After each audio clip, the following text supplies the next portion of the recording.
Hey, welcome to the Bob and Cam show tonight. We didn't get no background music. I guess you had that before, maybe? I don't know. Probably no background. I figured out I gained way too much weight. I'm about 20 pounds overweight from what we did when we left on this adventure back in February. So we're going to be on a crash diet here. Starting tomorrow. She's got her hands in front, so she's covering hers up. So we got a bunch of stuff to talk about tonight. We're going to talk a little bit about the wrap-up of the 84th England Sturgis Motorcycle Rally. Hopefully we can sound real good. We're in the shop. Damn time. We've made it back here. I'm going to take you out in a little bit and show you some of the new banners, kind of show you the boat's gone. So we have a little bit more room till the trailer gets in here. Billy? I'll show you where some of the banners are going to be hung. Hey, Clint. Because the walls are getting full. And if you're on my Facebook page, you already got a kind of a sneak peek of some of the stuff going on. So there's Bob and Dee. Pretty exciting. David Eastwood, thank you. So yes, it was Tam's birthday yesterday. Now she's the older one in the group. Always have chased after those older women. Emery HVAC's on. He says, how's the AC working? The problem is in here it's working great. The problem is out in the shop when it's 90 degrees, it just can't keep it cooled down. I guess what I'm going to end up having to do with the central air in there is when it's cooler, turn it on to where it maintains the temperature. I only let it run about 5 or 6 hours and the temperature continued to climb. It got up to about 93 inside and it was about 95 outside. So I think the same thing happened to our house at home. I have to, because it's all concrete, we have to leave the air conditioner on. If I turned it off, it runs for 3 weeks straight. So I don't want to run the air conditioner for 3 weeks straight because I don't want to see the bill.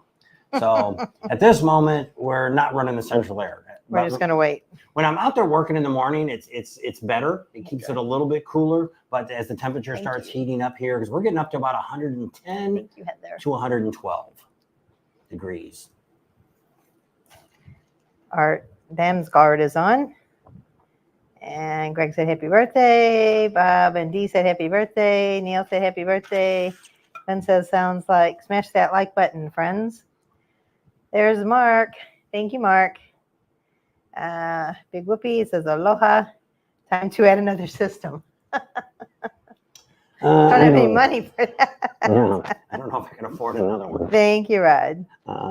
Thank you, Ron.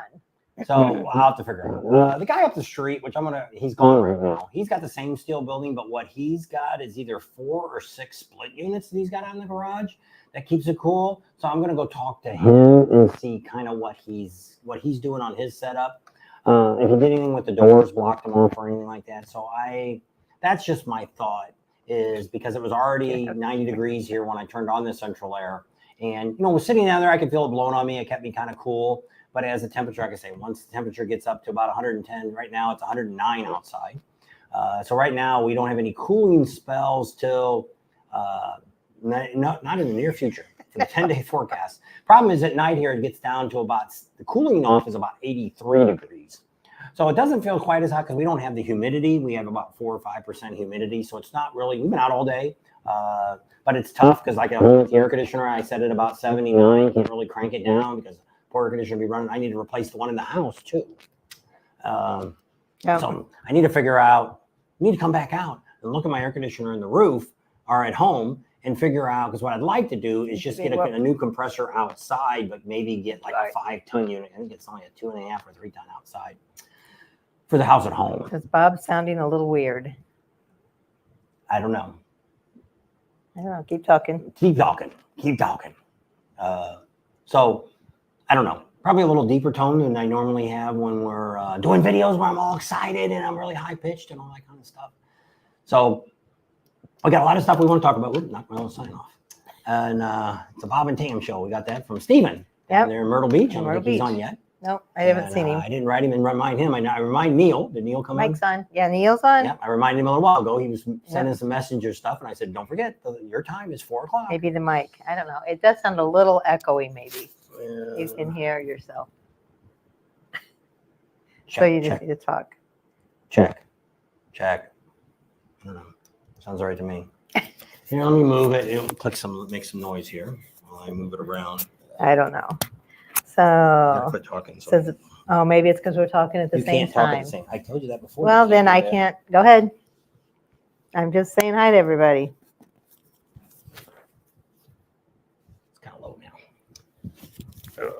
Neil says you sound hoarse. TJ DuPont says, great year, y'all. Love meeting y'all at kickstands. All right, TJ. Mrs. Buffalo's on. Thank you for your birthday wishes. It's reverbing. Did you turn this off? Oh, yeah, it says mic off. I don't know.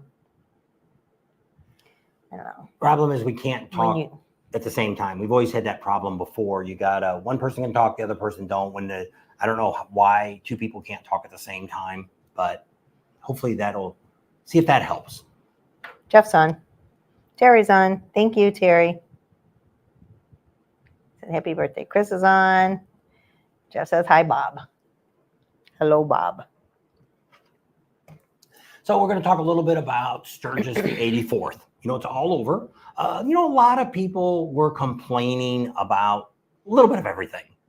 I'm going to first start off in the first place is if you go to an event like this and you think everything should be $1 hot dogs and $2 hamburgers and $1 beers, you're coming to the wrong place. This is an event. It's just like if you went to the fair, if you go to a baseball game, if you go to Disneyland, you go to a zoo, you go anywhere. Some of the people were telling me that at their hometown, it was actually their beers are $8. That's the normal price at the bar to get a can of beer or draft. It's $8. So depending on where you live, and I don't know why people think that because Sturgis is a small town, they should have small prices. Actually, it's the other way around. A small town has to pay more for stuff because they're out of the delivery chain. So they have to pay extra to have things brought to them. So think about that when you're out there. I don't know, the hamburgers jumped when we were at the Iron Horse. It jumped from $15.99 to $18.95 for the burger was pretty thick. It's probably a quarter pounder or more. It comes with fries. I'm okay with $18. I was okay with $15. $3 isn't going to kill me. People that come out and say they spend $5,000 or $6,000 after they get to the rally, I don't know what you're spending your money on. If you're buying stuff for your bike, that's one thing. But just to come to the rally, you shouldn't be spending that much money. Now, if you don't have a place to stay and you're counting that, well, of course, you're going to spend $5,000 to $10,000 depending on where you're staying. Buffalo chip now is under $2,000 if you're going to bring your trailer out. That's $2,000 right off the bat. And then if you have to, if you're counting your gas to get there, then that's something too. Like us going to Daytona is $1,000.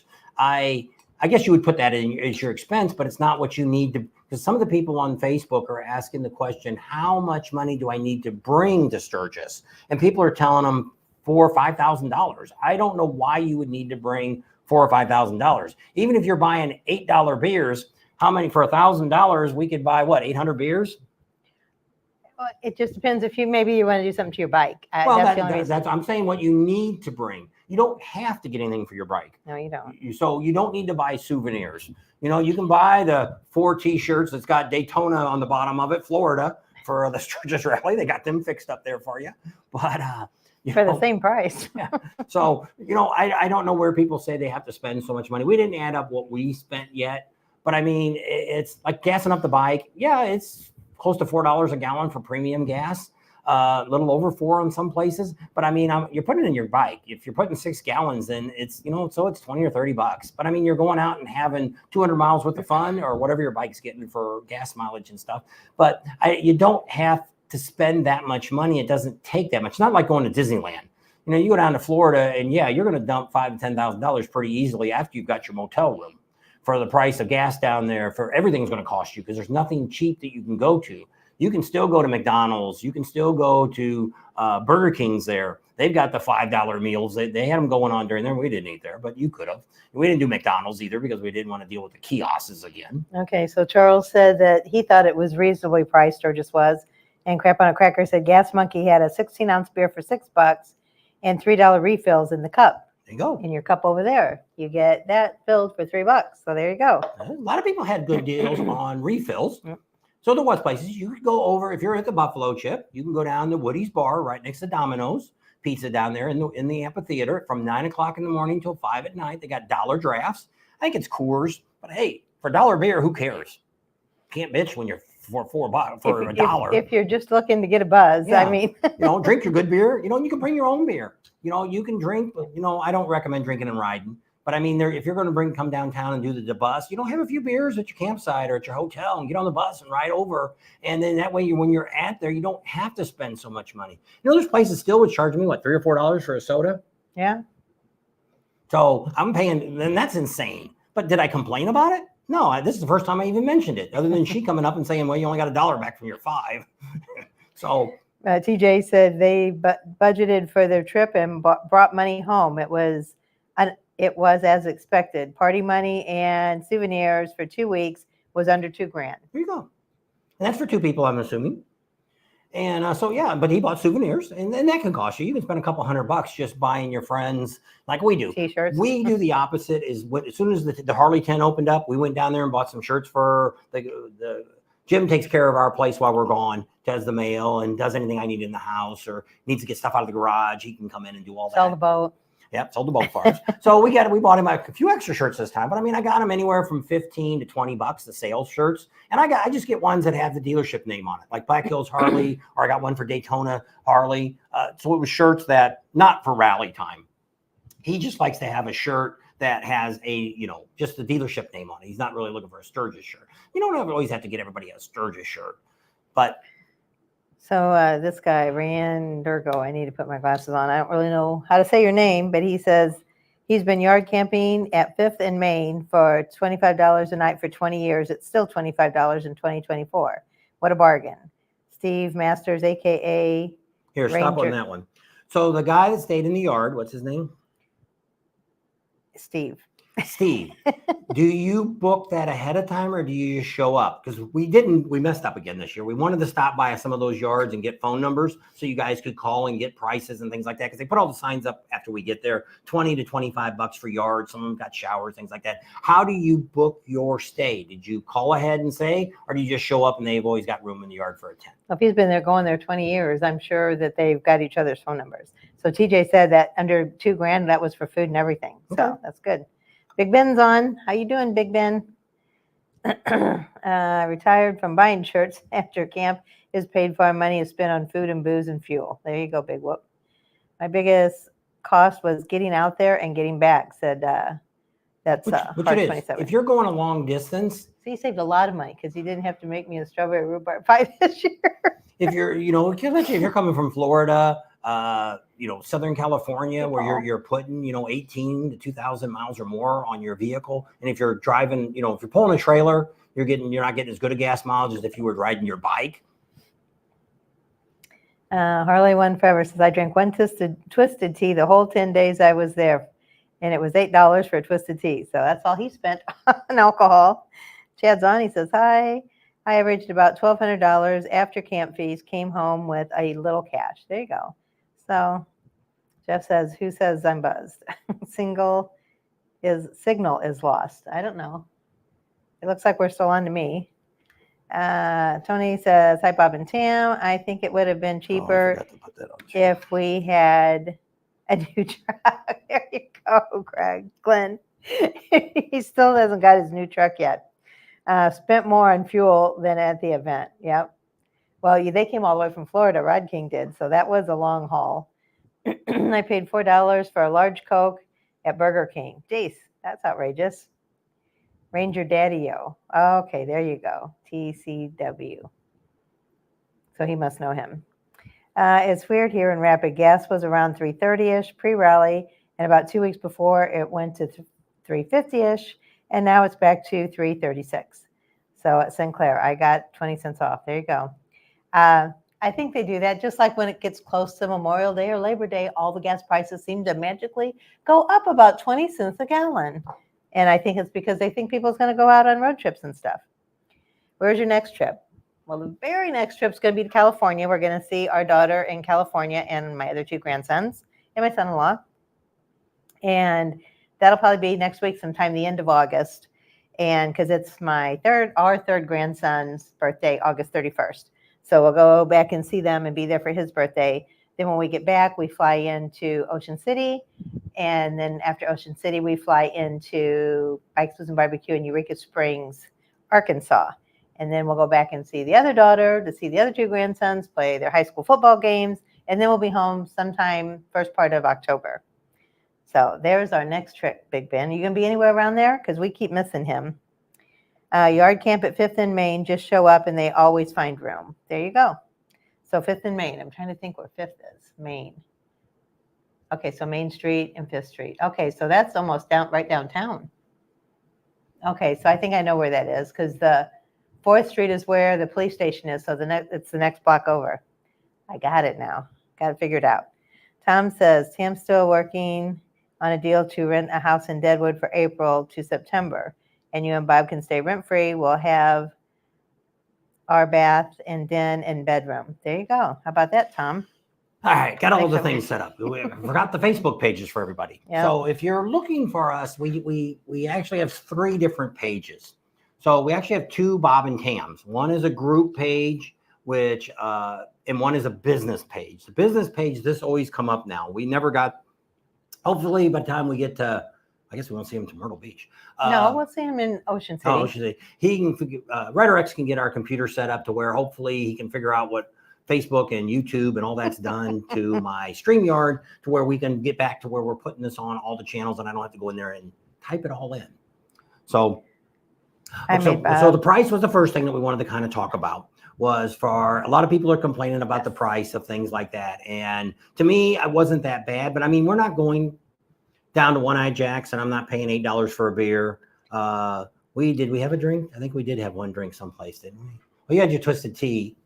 Somebody bought us a drink at the Gas Monkey. Okay. So I had a mixed drink and she had but we didn't pay for it, so I don't know how much it cost. Yeah. So I think that was the only drinks we had other than beer and water. Beer and water? Beer and water, yeah. I had the water, you had the beer. Soda and water. Because actually over at Full Throttle, which is shocking, I think it was only, $3 or $4 for the water and the soda. And then it was. Then they charged for refills. So with pre-rally, they didn't charge for refills. During the rally, they charged for refills. I don't know, because a lot of places we go, if you drink soda, you just tell them you're a designated driver and they usually give it to you for free. We didn't say that though. No. Nomadic Fanatic, Eric, when he was there, remember what he ate? Because he said it was about $20 that he paid. He got a pulled pork and it came with fries and he bought a bag of chips. I don't know why he bought the chips, but he bought a bag of chips.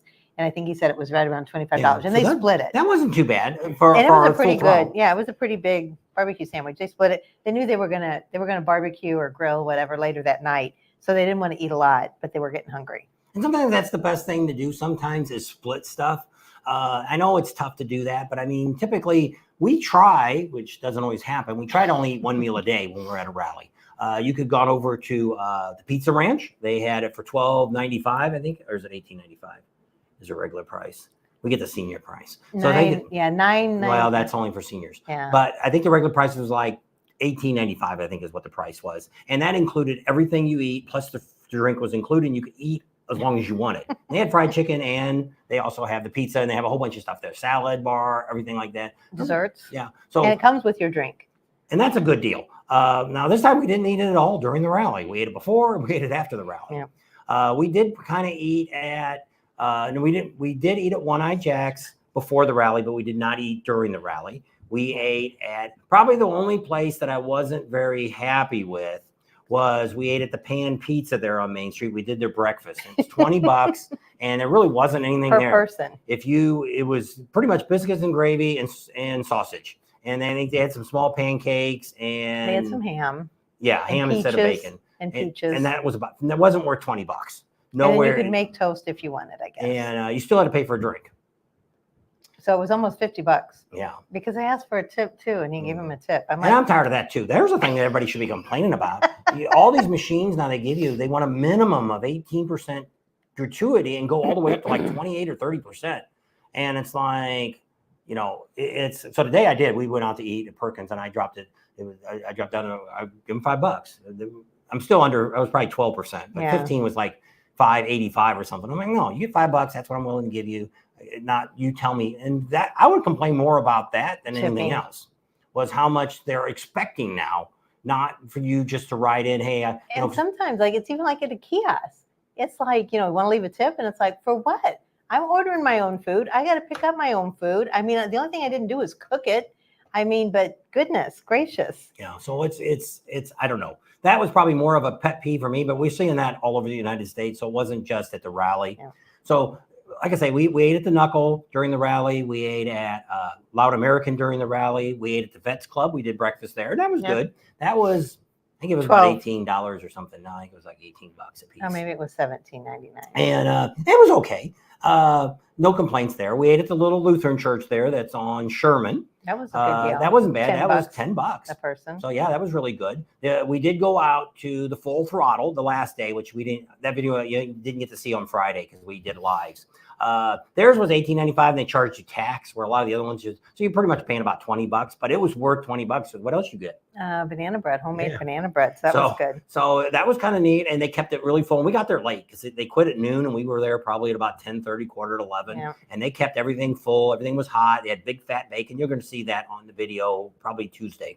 But so Ernest said he's been staying at Bulldog tent camping for $25 a night and $3 beers. There you go. So Kickstands had that too, $3 beers. I seen on their big billboards there on the semis. So there was a lot of places that had $3 beers. Now I don't know, like at Bulldog there, is it just one brand, or can you pick anything that you have on draft, or do they only have one on draft? That would be a question. Terry said he just went to Nashville and had an old fashioned. It was $23. There you go. Well, the old Beaver Bar, I remember I went up to get him something to drink, a soda, and the guy in front of me bought a Jack and Coke. I think it was Jack and Coke, something like that. He did get a double shot, but it was like $25.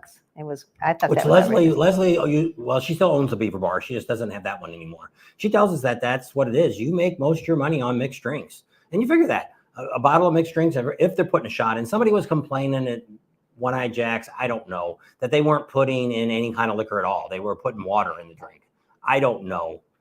You have to watch them when they're mixing it. It doesn't look like, some of them, I like the bars that actually have the round dispenser on top of the shot, on top of the bottle. You turn it over and it fills it up, and it dumps exactly one shot in the bottle into your glass. So that's kind of the way, versus a girl that's just kind of doing it. I think it used to be a 3 count. Yeah, they 1, 2, 3, and then they stop. Yeah, but I don't know if that's what they're doing. But there could be water in the drinks down. Anything's possible. Yeah. We didn't drink any. I'm not accusing them of anything.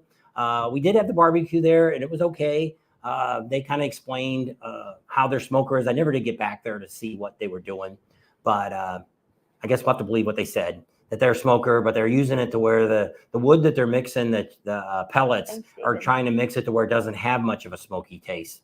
And I'm like, why would you skip smoked meat if you're not making it smoky? Wow. What? Neil said his complaint was UPS. He shipped a hoodie to Idaho, and it cost him $40. Jeez. Probably more than the sweatshirt cost. Why? That's outrageous. Yeah. Is that counting them boxing it up and doing everything? Because you should have just got the hoodie, and you should have went to like Walmart and got one of those little sealed up bags, stuck it in there yourself. We've done that. They probably charge you $40. Or the dollar store. Dollar store has those bubble bags too.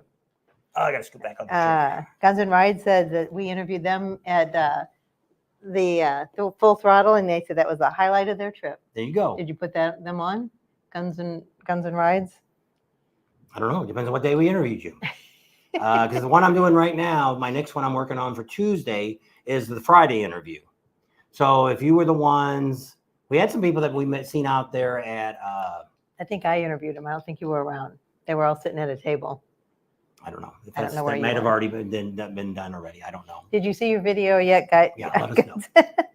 The Veterans Club for breakfast is awesome, Glenn says. Yeah, and that's nice. What else did we eat at? I think that's pretty much most of the places that we ate at. Oh, we also ate at Johnny's, which a lot of people, they were very pleased that a lot of you went out there. That's that little tent that's across the street from the museum.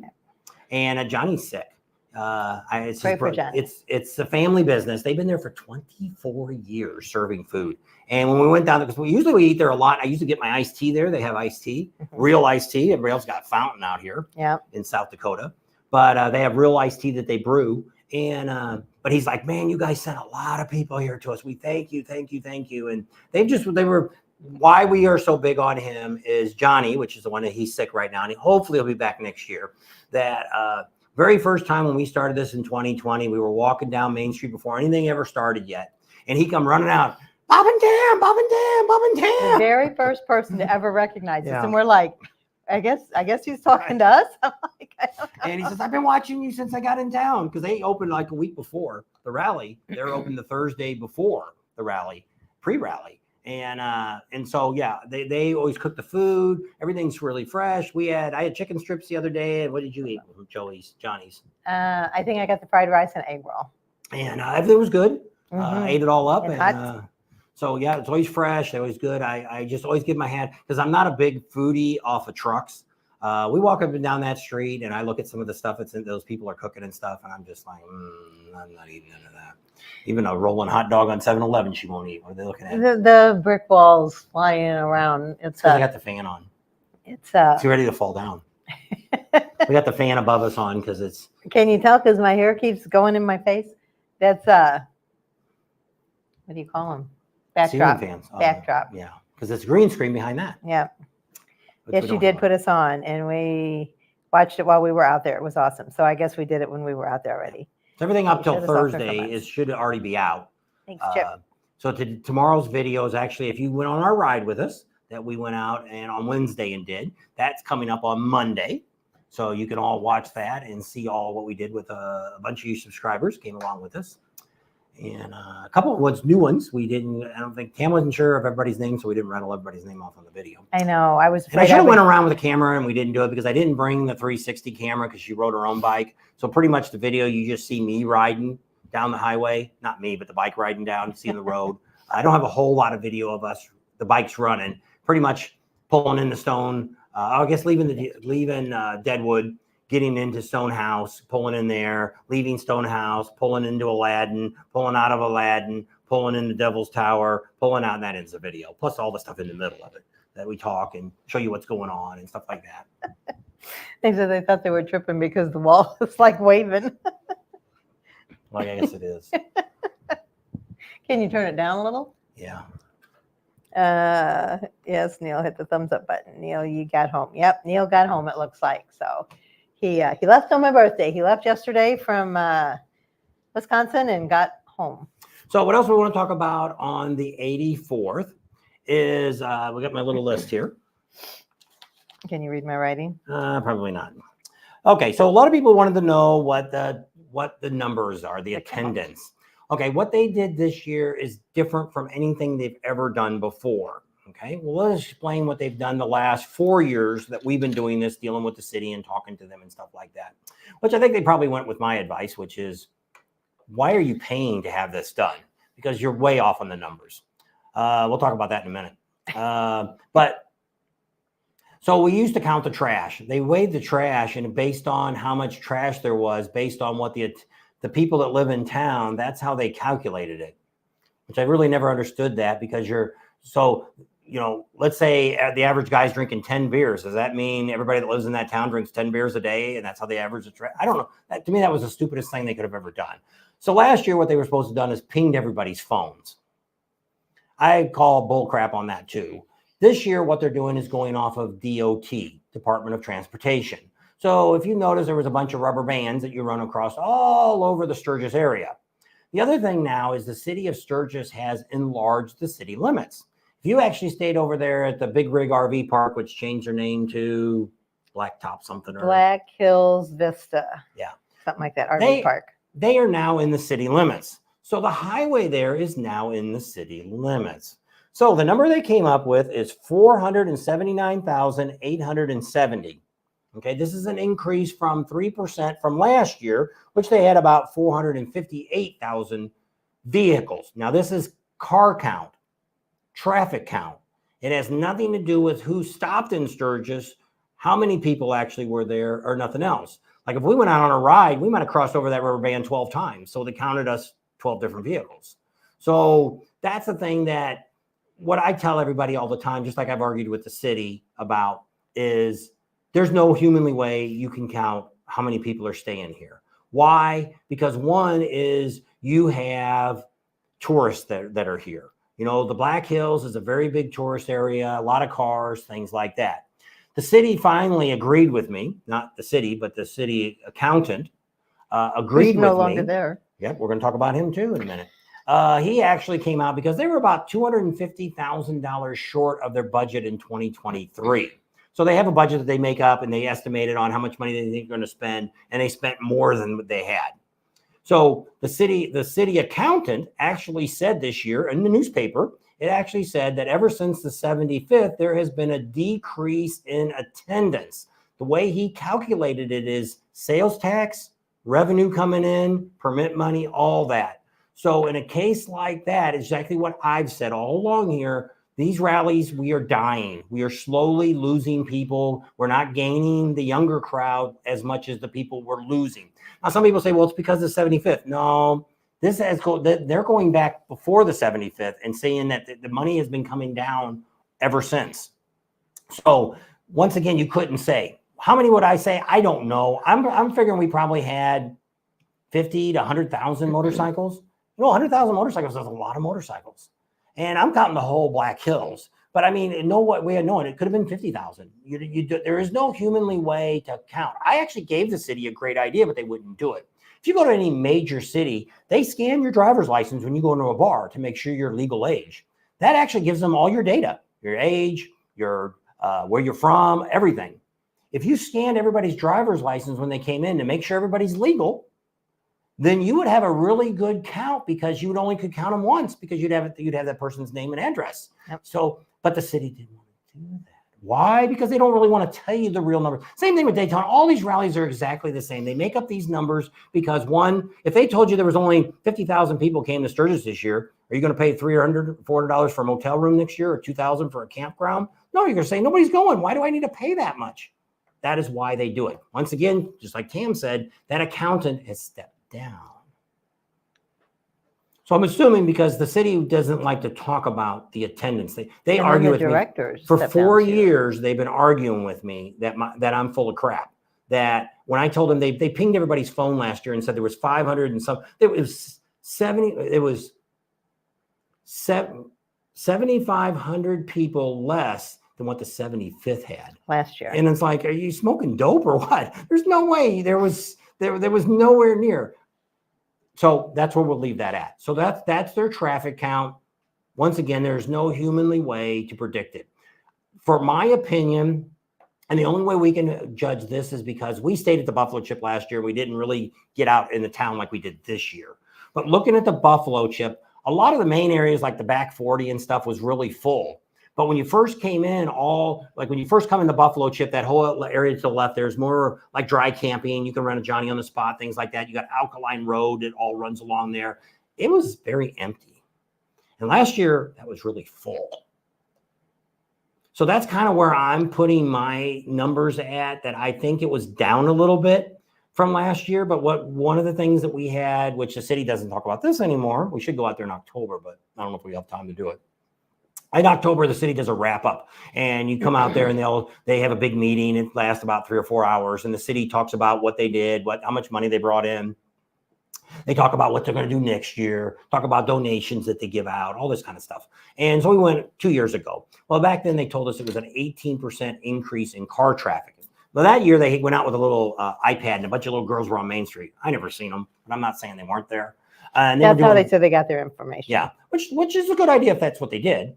And so they had an 18%. Well, last year they wouldn't announce how much they had. I predicted we had about a 25% increase in cars last year. This year, 50. I'm going into 50%.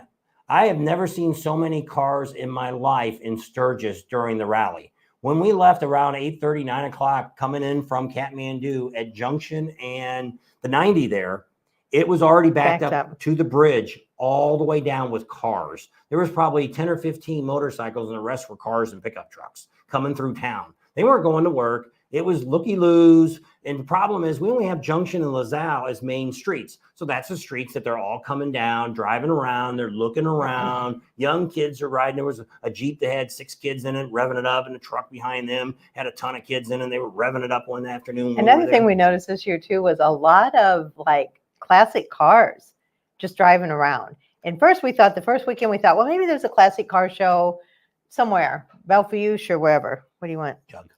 And I didn't know, but I mean, they were there the whole rally, these classic cars. You guys probably seen them too. There was a bunch. There was some Camaros, some 55 Chevys, some Impalas, just a ton. Probably at least a dozen or so, if not more. So I don't know where all those guys came from either. A lot of them may live out there. I did see a couple cars in people's garages that were open when we drove by. We seen I can see a couple classic cars in garage. There could be a lot of people out there that have gotten into classic cars, and that's why they have them. They do have Hot August Nights. That's going to be coming up here towards the end of the month in Deadwood. So that's a big event, which we should have went a couple years ago and we didn't do it. So that's, we talked a little bit about the numbers. That's where we're at from numbers. So if you were there last year and you were there this year, what do you think about the crowds? Do you feel there was more or there were less? So a few people said their campground didn't seem as booked. Big Whoopi said he booked Iron Horse Campground and it's already sold out of their full RV hookups for 2025. We're going to talk about that, and that's going to be on our 85th update that we're going to do. We're going to talk about that in a minute. And ZZ said Hog Heaven seemed to have more people this year than last year. But I know Hog Heaven last year sold out. Yeah. So, okay. So let's talk a little bit about fatalities that we had in Sturgis during the rally. So during the rally, we only had 3 actual deaths on motorcycles during the rally. Okay. Now they're coming up with other numbers. We do have 12 as a before and after, because we knew there was 4 before the rally and I knew there was 3 during the rally, but I didn't know about anything after the rally. The city quit giving me updates after Friday, which was kind of weird. They're supposed to give us updates till Saturday, but Friday's update was from Thursday. So we never got a Friday or a Saturday update. So 12 people altogether. What the people were saying that a lot of them didn't have helmets on. Actually, 5 people of the 12 actually had motorcycle helmets on and they still died. 7 of them did not have helmets on. That did 3 during the rally. So we are up. Last year, we only had 11 deaths total. This year is 12 deaths total. That's pre and during rally. Yes. Wyatt's Lemonade did get his goal of money that he wanted to give to St. Jude's. His goal was $25,000 he wanted to give. He ended up announcing today he had $26,246 that Wyatt gave to, or he's going to be given. He may not have given it to him yet, but that's the check he's going to be writing to there. The other thing that I wanted to announce too is that gentleman that got lost on the motorcycle that they couldn't find. They did find him. I had his name down, but I didn't see it in the thing. Give me this phone here. I don't want to lose the feed there. I've got, you can talk about. Neil says probably less people this year than last. And Bill Green said the same thing. Rory said they tried to go to Devil's Tower and it was full of tourists.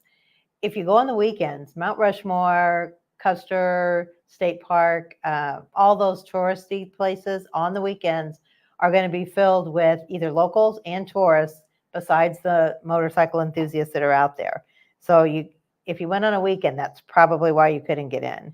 Rowan says if he gets there, he'll be driving a car at first. And once he has the bike license, he'll ride the bike, but not doing any driving during the rally.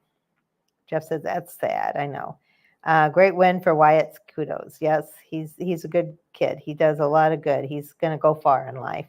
And his dad actually mentioned on a Facebook post that he was very impressed that I didn't really notice it when they came to One Eye Jack's the other day. We were doing the live. He jumped out without, nobody told him to. Oh, really? He jumped into our live. Oh, that's cool. So, okay. So the gentleman that they found is Zachary DeMose. They found him. He had a deer and went off the road, his bike and everything else. He actually survived on, there was a stream with something, they were drinking water. People said he was in critical condition. I seen pictures of him in the hospital. He's smiling. He's got a thumb up. Looks like he's got an IV bag. He's probably very dehydrated. I think it was 3 or 4 days before they found him. So they did find him, and it was one of the search people that were looking for him. So he's good. He'll recover, and we'll probably see him in Sturgis again. Yep. But his motorcycle's pretty much totaled out. I seen a picture of that too, that it was pretty much mangled. And so a deer came out at one of the things that I mentioned this before the rally, and this is another time I should emphasize this. When you're out riding in the Black Hills, you really should have somebody else with you, another bike, because when something happens like that, I guess he stopped 5 miles back and the group got ahead of him and they pulled over and waited for him. He never showed up. They went back and looked for him. He wasn't there where they left him at the gas station, wherever he was at. Which you shouldn't really do that. If you're riding with people, you should try to keep, especially like that in the Black Hills. Well, they weren't in the Black Hills. I think they were in Montana. But you should, if you're in a group like that and you're a long distance away from where you're from, you should kind of keep track of your people if they all leave together. That's kind of bad on the people that he was riding with, because it could have happened to one of them too. if they would Well, have took we've a done little it longer. before with Art. Remember, we were riding, he was right behind us, and all of a sudden you're looking like, where did Art go? But we only got a couple miles ahead of him before Yeah. I figured out he wasn't there anymore. But I mean, if he would But I have mean, ran they over, didn't. They drove 5 miles. Well, he had stopped wherever they stopped that they left him where he was at. They drove off, and then they stopped somewhere up the road 5 miles, and they waited for him. He never showed up, so they went back to where they left him at, and he wasn't there. So they just assumed he took off. Well, if they wouldn't have left him there, they would have been able to at least be there when it happened to where he wouldn't have been stated. But that's one of the points I tried to make before with the Black Hills. And we're guilty of that too, because we go out and do these rides and show you things to do. And you never know when we had a deer jump in front of the car before, it just came from nowhere. And so sometimes that can happen. Most of the time I can see them on the side of the road and figure out, slow down a little bit to get there. But just one of the things, they're good. The young lady that got hit at the Buffalo. So the Buffalo Chip, there's actually 2 investigations going on. 2 people got hit by motorcycles that were drunk. well, it says, Crap on a Cracker said, I heard the guy got seriously hurt or maybe died at the Chip the night of Jelly Roll. A guy was doing a wheelie and lost control and landed on top of a guy. Okay. Those 2 I hear at this moment are still alive at the moment. They haven't died yet. But they are investigating that. The state police are investigating that, which I didn't realize. Actually, we watched OP Live last night, and they said the same thing, that if you're drunk and you're driving a vehicle, even on private property, if you're legally drunk, you are liable. And they can arrest you. They can do all the things, everything. Because last night on OP Live, that was in that parking lot. Yeah. And as I said, we have no jurisdiction here. We don't care about the wreck. But if the lady's drunk, we're now involved. She's a DUI. She's driving under the influence. So it's not, a lot of people are arguing that it's private property. You didn't have to do it. Some people are saying that the Buffalo Chip could be liable. Hard to prove, because if you know anything about the Buffalo Chip, that contract that you sign online, you release all liability of anything. You can't sue the chip. You can't sue the members. You can't sue anybody. You can sue the person that killed you or hurt you. You can go after that guy for being drunk. But I didn't realize, and this might be a big thing next year, that you could get a DUI for in a campground. Something to think about. Maybe that's a good reason. I mean, if the police are called out, because otherwise, if somebody gets hurt that bad, yeah. That's if an ambulance shows up to get somebody, the police are going to show up because they're going to find out what's going on. Did somebody get shot? Did something happen to somebody? What happened? But I'm just saying now, you really have to think about that no matter where you're at. If you're on private property, you could be on your own yard. If you're sitting on your motorcycle, you're still in behind the wheel. Influence. So Tom, yes, the Full Throttle is open year round.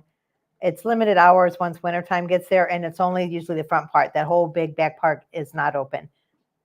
But Full Throttle is open year round. Yeah, it goes all the way to, if you watched our pre-videos that showed us where we went, because you can go into the store. The store is open year round too. So usually they have like 1 or 2 people working the whole time. They'll have the distillery next door where you can buy moonshine and stuff. And then they've got the bar open. Usually just one person. There's no food or nothing.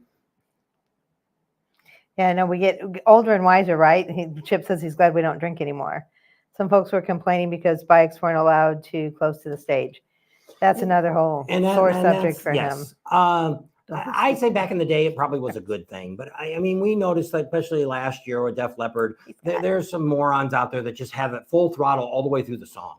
And it's like, dude, we want to hear the song. We don't want to hear your stupid motorcycle doing it. And especially if it's like your favorite song. It might be his too, but I mean, he can't hear it while he's revving his bike up. And the carbon monoxide is coming out. People are around there. If something did happen, if the guy accidentally dropped it in the gear or something, or the engine blew off, and that guy's liable. If you hurt somebody or did something, you're going to be sued, and you're going to lose your license and probably everything else. But a lot of people complained about the golf carts. Golf carts can only be brought in if you have an ADA, which that is American Disabilities Act, where if you've got a handicap plate or you got a handicap card, you got to show it to the Buffalo Chip, prove that you are, then you get a little tag. You have to stay on that back road. You can't go any farther. You can't pull up front with your car. You can pull up to the road and pull up to the concrete blocks there. That's as far as you can go with your golf cart. Some people were complaining about lawn chairs. Once again, if you're that stupid that you can't stand up and see over a lawn chair because you're standing anyway, get over it, dude. I don't care if people got lawn chairs. Motorcycles taking up way more room up there in the front than what a lawn chair would take. Plus, you will remember, I've said this on Facebook the other day, there's a lot of older people here. She could not stand for 2 or 3 hours watching a concert. So that's one of the reasons we didn't stay, because we didn't have the golf cart. We didn't have the motorcycle. We didn't have any chairs we brought with us.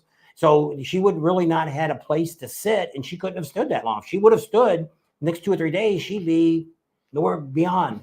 We're nowhere walking. So that's one of the things that I'm kind of glad that those two concerts, Jelly Roll and Kid Rock, they didn't allow bikes. Now it also could be that they're charging people now for VIPs. You got the front row section VIP. They got a second retaining wall now for section. premier people, which is VIP. And same thing. If I've paid an extra $300 or $400 and there's a guy right behind me wrapping his motorcycle out that didn't pay nothing but a camping pass, screw you, dude. You need to get, let them stand up on top of the hill. But now, since they've been drunk, where were these people at that were drunk? There was also some more people that were complaining on Facebook at the Buffalo Chip that the bad news has happened these last couple of years is down since they've asphalted around Bikini Beach. People are out there all night long doing burnouts. That's what Bill said, crap on a cracker. He says, we were walking over to the burnout pits after Kid Rock, and a young guy horsing around on a big mini bike grazed me, hit the bike in front of him, and accidentally twisted the throttle and ran over a guy. But he said nobody was seriously injured. That doesn't need to, there's a burnout pit up at the top that they always had. I don't know if they moved that down there or not, but I see that. And so what ended up happening is they're coming out at a certain point of time, 1 or 2 o'clock in the morning, and telling people that's it, no more. Well, then a whole bunch of them, I guess, went over to another campsite, and I guess they were loud and obnoxious, and security came over there and found out that they brought in a bunch of beer and hard liquor and all kinds of stuff. Well, they took it away from them. Well, they had a big old fit about it. Reach contract. You are not legally allowed to bring anything into the Buffalo Chip. No guns, no dogs, no alcohol. Now, people do, but if you're going to bring attention to yourself, it's like people ask me, can I bring in a 12-pack of beer? If you don't get caught. And it's not that hard. We bring stuff in and we never got caught. But it's if you bring attention to yourself, just like the chief says when we talk to all of them, bring attention to yourself, things are going to happen.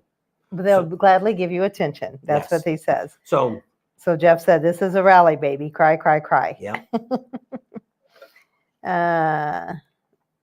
So Wade says, the way things are these days, big rally days are going to fizzle out. What does this say?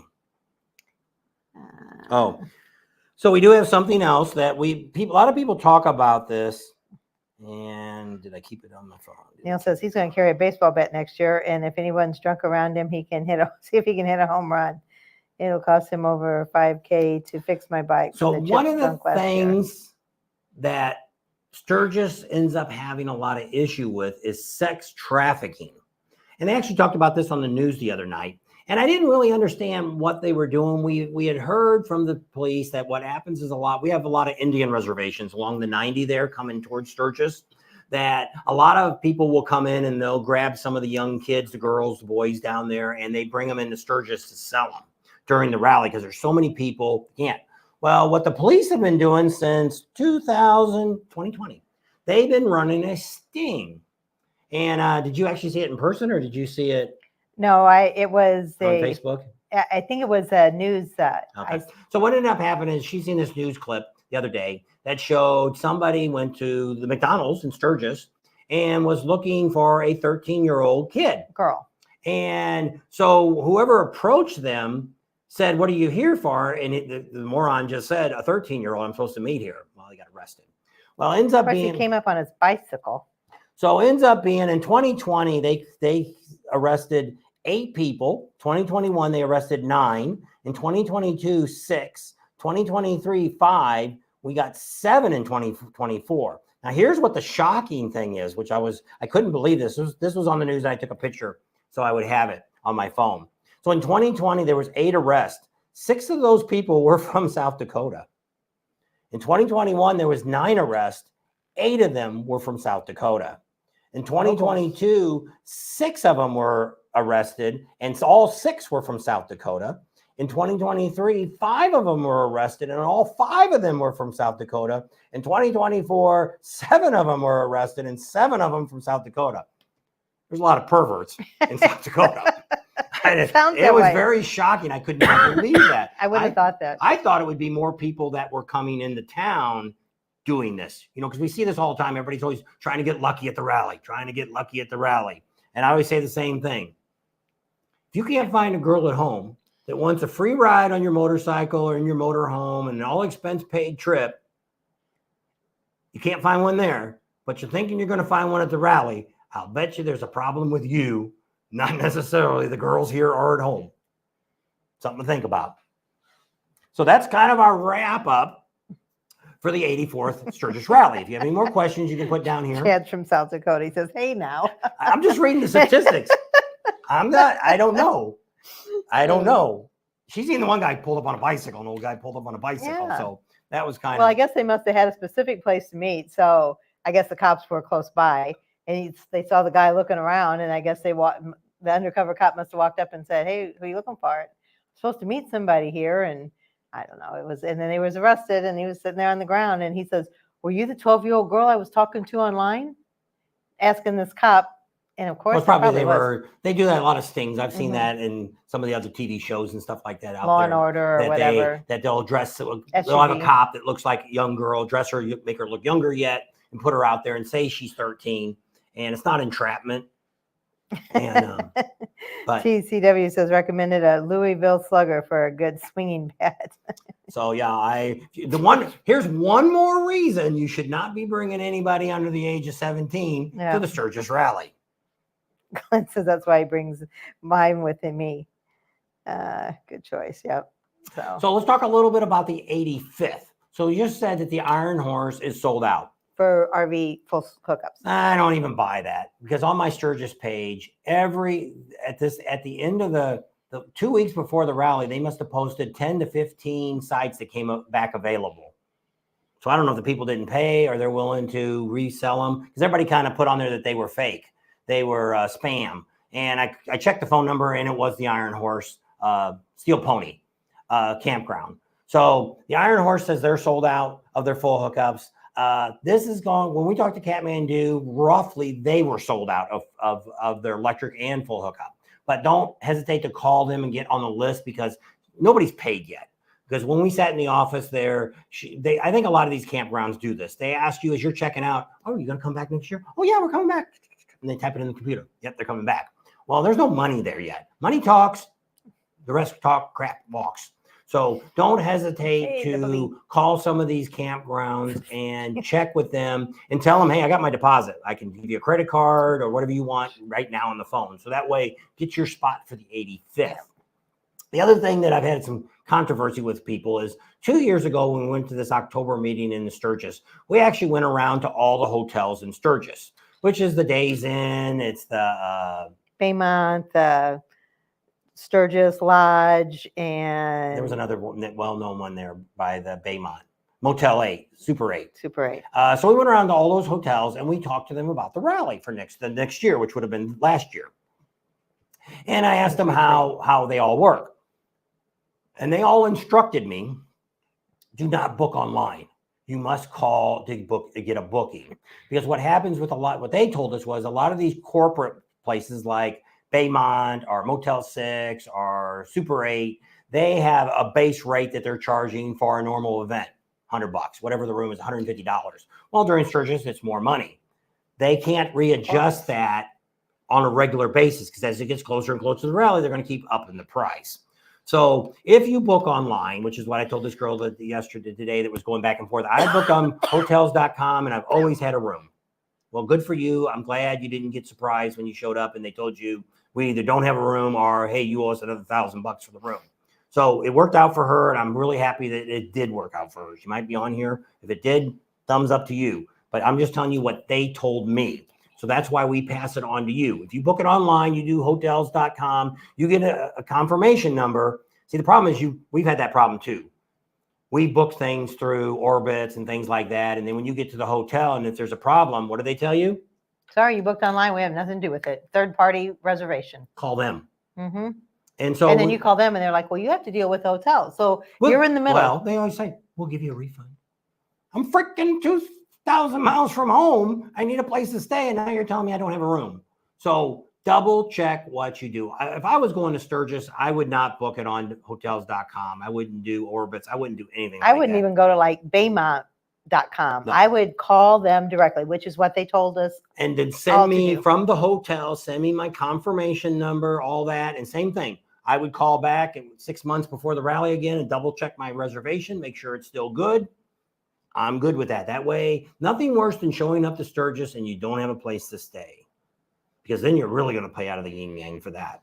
So that's just a word of advice. And we got that from the hotels 2 years ago in 2022 when we talked to them. So just to give you that idea about that. So yeah, for rooms for 2023. So Big Whoop says book at no later than Christmas. We always say by the first of the year. So no later than Christmas is a good advice. Now, if you have a specific campground you want to stay at or a hotel you want to stay at, and you know you're going, I would start booking now. You might call the Buffalo Chip and they may tell you we don't have the dates available yet. Nothing's available. Nothing. And a lot of places are like that. They got a computer system. They got to wait for it to all generate. Hotels, sometimes they won't do after, the new year till the next year. So you just want to make sure if you're coming, you get booked as soon as possible. Don't wait for the Buffalo Chip to list the concerts they're going to have. Get the pass as cheap as possible. Because just like now, I looked at Kickstands has actually raised their camping pass. It was $225 last year. The year before that was $175. Now for if you buy right now, they're wanting $250 just for your one person to use a tent.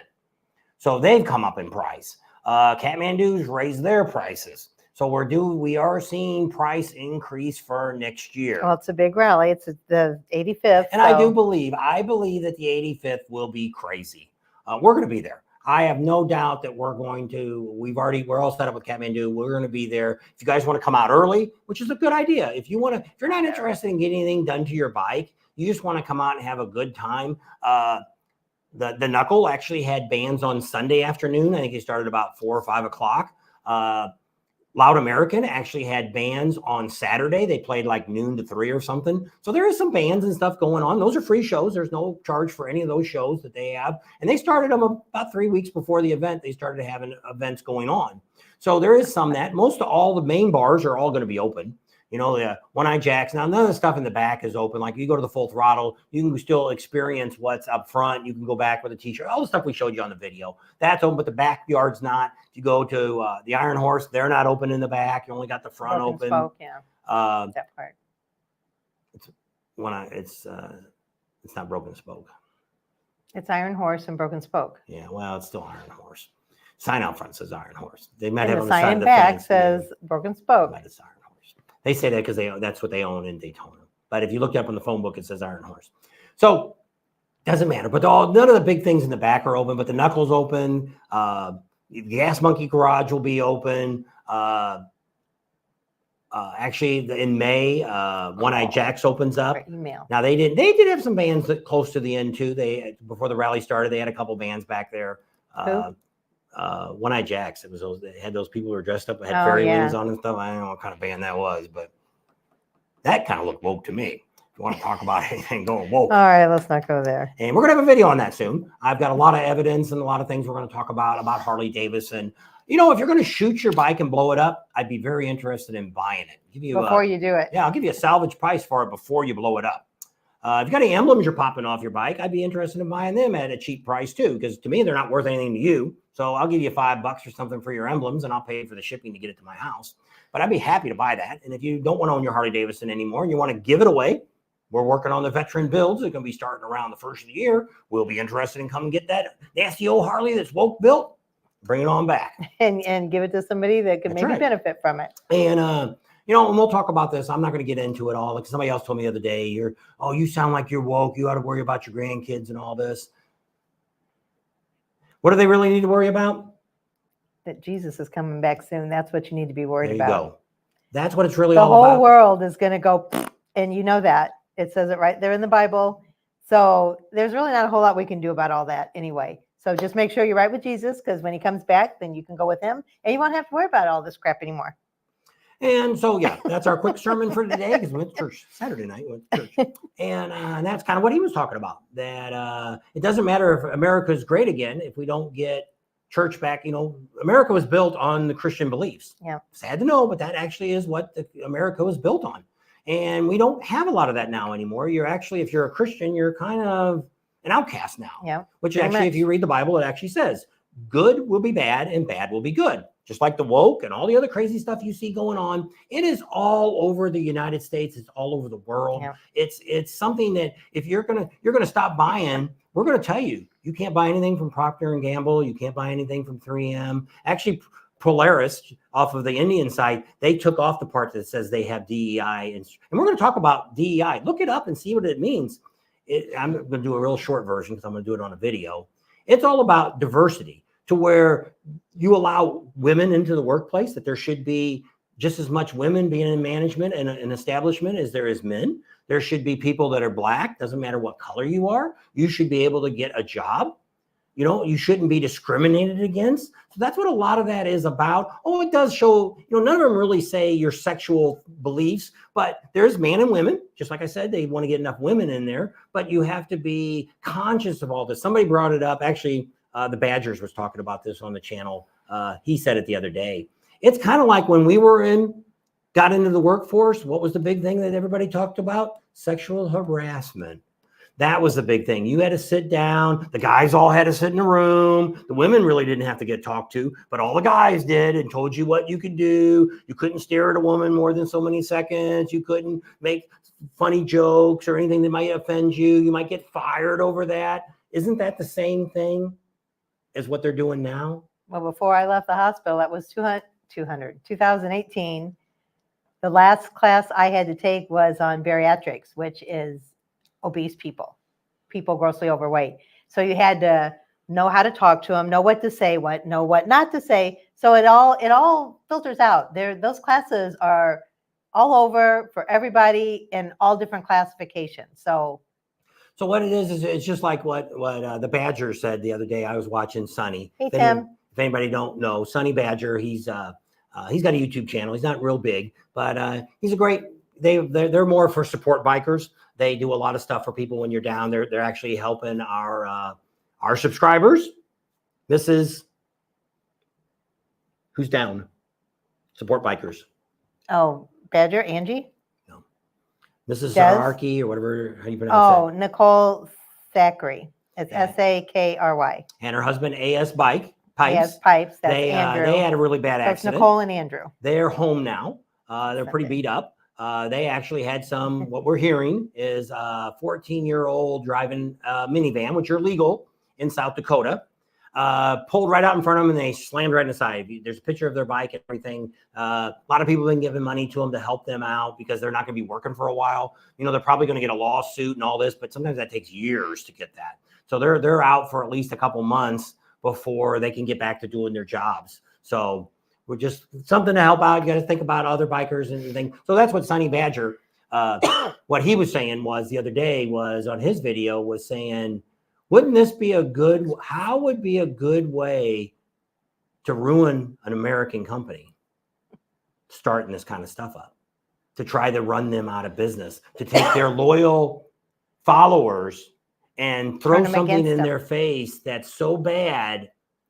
And one of the things that we've learned, nothing wrong with any of our foreigners that we talk to, but we've had that issue with some of the ones from Australia, that some of the words that you say, Cam had one the other day that wrote her, and she thought she was being insulted.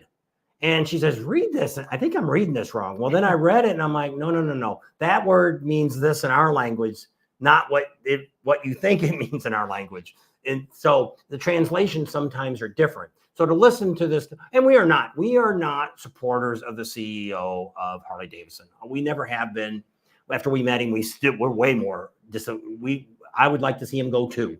So I'm not a supporter of him. But the problem that I have with sometimes Americans listening to foreign people talk, their words don't always come out like it. How's telemarketers do talking to you from foreign countries? No, I don't even want to go there. There you go. She'll tell them to get the crap out of their mouth because they can't understand what you're saying when she asks them to speak English. I just say, can I speak to someone who speaks English? I do speak English. And she's like, I don't understand that. So, I have the same problem sometimes when I speak to people not from America. It has a different language. And I'm sure they can't understand us either. Yeah, so it's vice versa. And I'm not blaming anybody, but I'm not saying that everything he's saying, we're able to if you watch a video, can you actually say for sure that's what he's really trying to say? Yes, he wanted to make everything a green deal. there's a lot of morons that are out here thinking Green Deal is the great way. There's might be a bunch of you that love Green Deal too, thinking it's great to try to save our planet and all this. And that's a whole nother story. And we're not going to get into all that. But no, I'm not for the woke. I don't like what happened to Bud Light because it all got blown out of proportion. There never was a commercial made for this person that they gave the can to last year. And it's, once again, it's somebody, this YouTuber that actually started this story, and it's a big YouTuber. They got, I think, almost 2 million followers, but they're not a motorcycle person. They're more of like a CNN. You know, how much crap can we stir up on people to screw with you? And let's get a following, because this guy is probably made $20,000, $30,000 this month from you watching these videos. He's making crazy money. And sometimes he's putting 3 or 4 of them out in a day. And it's insane. We're playing into this. And what only question I always ask everybody is, which I did, as soon as I seen that video come up, I started watching a little bit of his video. And as soon as I stopped it and I went to a search and I typed in, I went through several different searches, not just Google, went through several different searches and said, what's going on with Harley-Davidson and DEI and all this stuff? Well, it kept coming to this guy's video. That was the only proof there was. Then if you watch Fox and Friends about a week ago during the rally, they actually came on. Well, at first they made it all sound like, oh yeah, it's all real and everything. But the one girl that was doing the investigation said, you know, we have not found any evidence to disapprove or approve what this gentleman on YouTube's saying. Okay, a news agency isn't coming up with any of the same information. So they're just reiterating what this guy is saying. And that's what everybody's doing. They're all hashing it up, thinking Harley's the worst thing in the world. Yes, they are going over to Taiwan. I don't agree with not building things in America, but I'm not going to buy. But the problem they have too right now is, which is wrong with corporate America. You know, it used to be in the 60s and 70s when we grew up, people made good money, and one person could work and survive. Now both spouses have to work to make a living nowadays. And it's the corporations and the stockholders and all that. Those are the ones that are making the millions of dollars. So what ends up happening now to build that Pan American is costing $24,000. So they dumped the lowest model that they had. So nobody's buying this $24,000. Some people are, but not a lot. So let's ship this crap over to Taiwan, which this Taiwan plant has always been there. That's where they built a lot of their foreign bikes, which are the bikes we have, but they're made over there for the foreigners because of the tariffs and all that. So Taiwan, so that's what they do. So they're taking the Night Star over there, the Pan American, and I forget what the other one is. They're all of them that's got that 1250 engine on it. That's where they're all taking those over there, and they'll be shipped back over here. And once again, we should raise our tariffs here to where they'd have to build them here. And then they say it's temporary. Whether that's true or not, don't know. But one of the things we heard from one of the Harley dealers is one of the reasons they quit making the Sportster S, that's the other one that they're going to make over there, is why they got rid of the original Sportster, like she's riding, because it got too expensive to build it in America anymore. That's why they dumped it. Because I kept saying, why would you get rid of a bike that started out at $7,000? People could afford that. Yeah. Now you got a $13,000 to $14,000 bike as entry level into the Harley-Davidson, and I wouldn't buy any of those for $14,000. I wouldn't. That's not a bike that I would want to start with. So that's their psychology of why they're doing it, is because they're trying to get back into this market with lower, cheaper bikes. So a lot of people go, we're going to Indian. A lot of their parts are made overseas too. They might be assembled here, but they do have not as much as Harley. Harley has a lot more parts that are made overseas than what Indian does. But Indian is now owned by Polaris, and so that's a whole different ball game too. Nothing bad. I have no problem with any manufacturer out here. You know, people are buying Hondas, they're buying Kawasaki's, they're buying Suzuki's, and they're buying all these other bikes that aren't made in America. The Royal Enfield now, I think it's made in Taiwan. It was actually an English bike. I'm pretty sure they're not in England anymore. They're either in Taiwan or Japan. I think it's Taiwan is where they're building the Royal Enfields at. So there's a company that totally went from one country to another. So, you know, you might say, well, I'm only going to buy an American-made bike. Well, really, you're probably not going to buy a bike. Yeah, really isn't anything made in America hardly anymore. It's sad, and we should stop with cars. this. There's a lot of cars. They're assembled in America. A lot of things you buy say assembled in America. It doesn't say made in America. Parts are made over there. They ship them all over here. They put it all together, and then they can say assembled, because we just see in America and think, oh, that's made in America. I'm going to buy it. And you'd be surprised how many things you're buying that is nowhere near American made. And I'm not going to call any companies out on this video. We're going to do a regular video and we're going to talk about all this. Am I saying what Harley-Davidson's doing is right? No. But there's a lot of companies that aren't doing what's right at this moment, but a lot of you are tantalizing the dealers. You're hurting the dealers. Like we ended up talking to one of the young guys at one of the vendor booths for Harley-Davidson at the corporate one and asked him about this. And he says, here's what I tell everybody that he's only had like 4. What did they tell you? He said, we're here for a motorcycle rally to talk about motorcycles and to be with around motorcycle like-minded people. If there's anything you want to know about a motorcycle, I'll be happy to discuss that with you. He didn't want to talk about any of that stuff because he has nothing to do with it. And the dealers don't have nothing to do with this. A lot of things have changed in the corporate world, and this is in every company. I work for SoCal Gas in Southern California, and we had a diversity class that we had to go through. It was all about dealing with different people, and they probably said gay in it, but I don't remember for sure. But I mean, I look at that as anywhere. It doesn't matter who you are. We believe in the Bible, but I mean, if somebody believes they want to be gay, that's their right. We're not going to tell you that you can't be that way. God gives us free will. If you want to cut that off down there and you want to be a woman now, that's your business too. I'm not going to condemn you for that. That you have to answer to a higher power for that. So we're not here to do that. We're not here to argue for Harley-Davidson. We're going to tell you a few things that we know on my video that we're going to be working on next week. I should have it out because I got a lot of my evidence now that I want to talk about. They're saying Royal Enfield is made in India now. Okay, India. Well, it's still foreign countries. Yeah. They moved it from England to India. I knew they went wrong continent, but I knew they moved because I actually thought, because it looked to me like the old British bikes, looked like old BSA is what their bikes look like. And I had never heard of them until a couple years ago. No. John Life Nav 33 says he thought Royal Enfield was bought by Tata, T-A-T-A, in India, and that some were made in India and some were made in England. But he says he could be wrong. When I looked a couple years ago, when I first found out about it, I did some research on it. And I'm pretty sure they moved the whole manufacturing to India. Now they may still have offices because sometimes they do that. You know, it's like I won't name a company, but there's a big company that sells a lot of stuff in Sturgis that actually has an office in the United States, but everything's foreign made. And so that happens a lot. Pretty much all the lights and stuff you're buying on your bike, all the radios you're buying on your bike, you know, all that junk, it's all made in Japan or China or Taiwan. Actually, you'd rather have Taiwan stuff than you would China. Just FYI, because Taiwan's a little bit better country than what China would be. Terry wants to know, where do you think Swedish fish are made?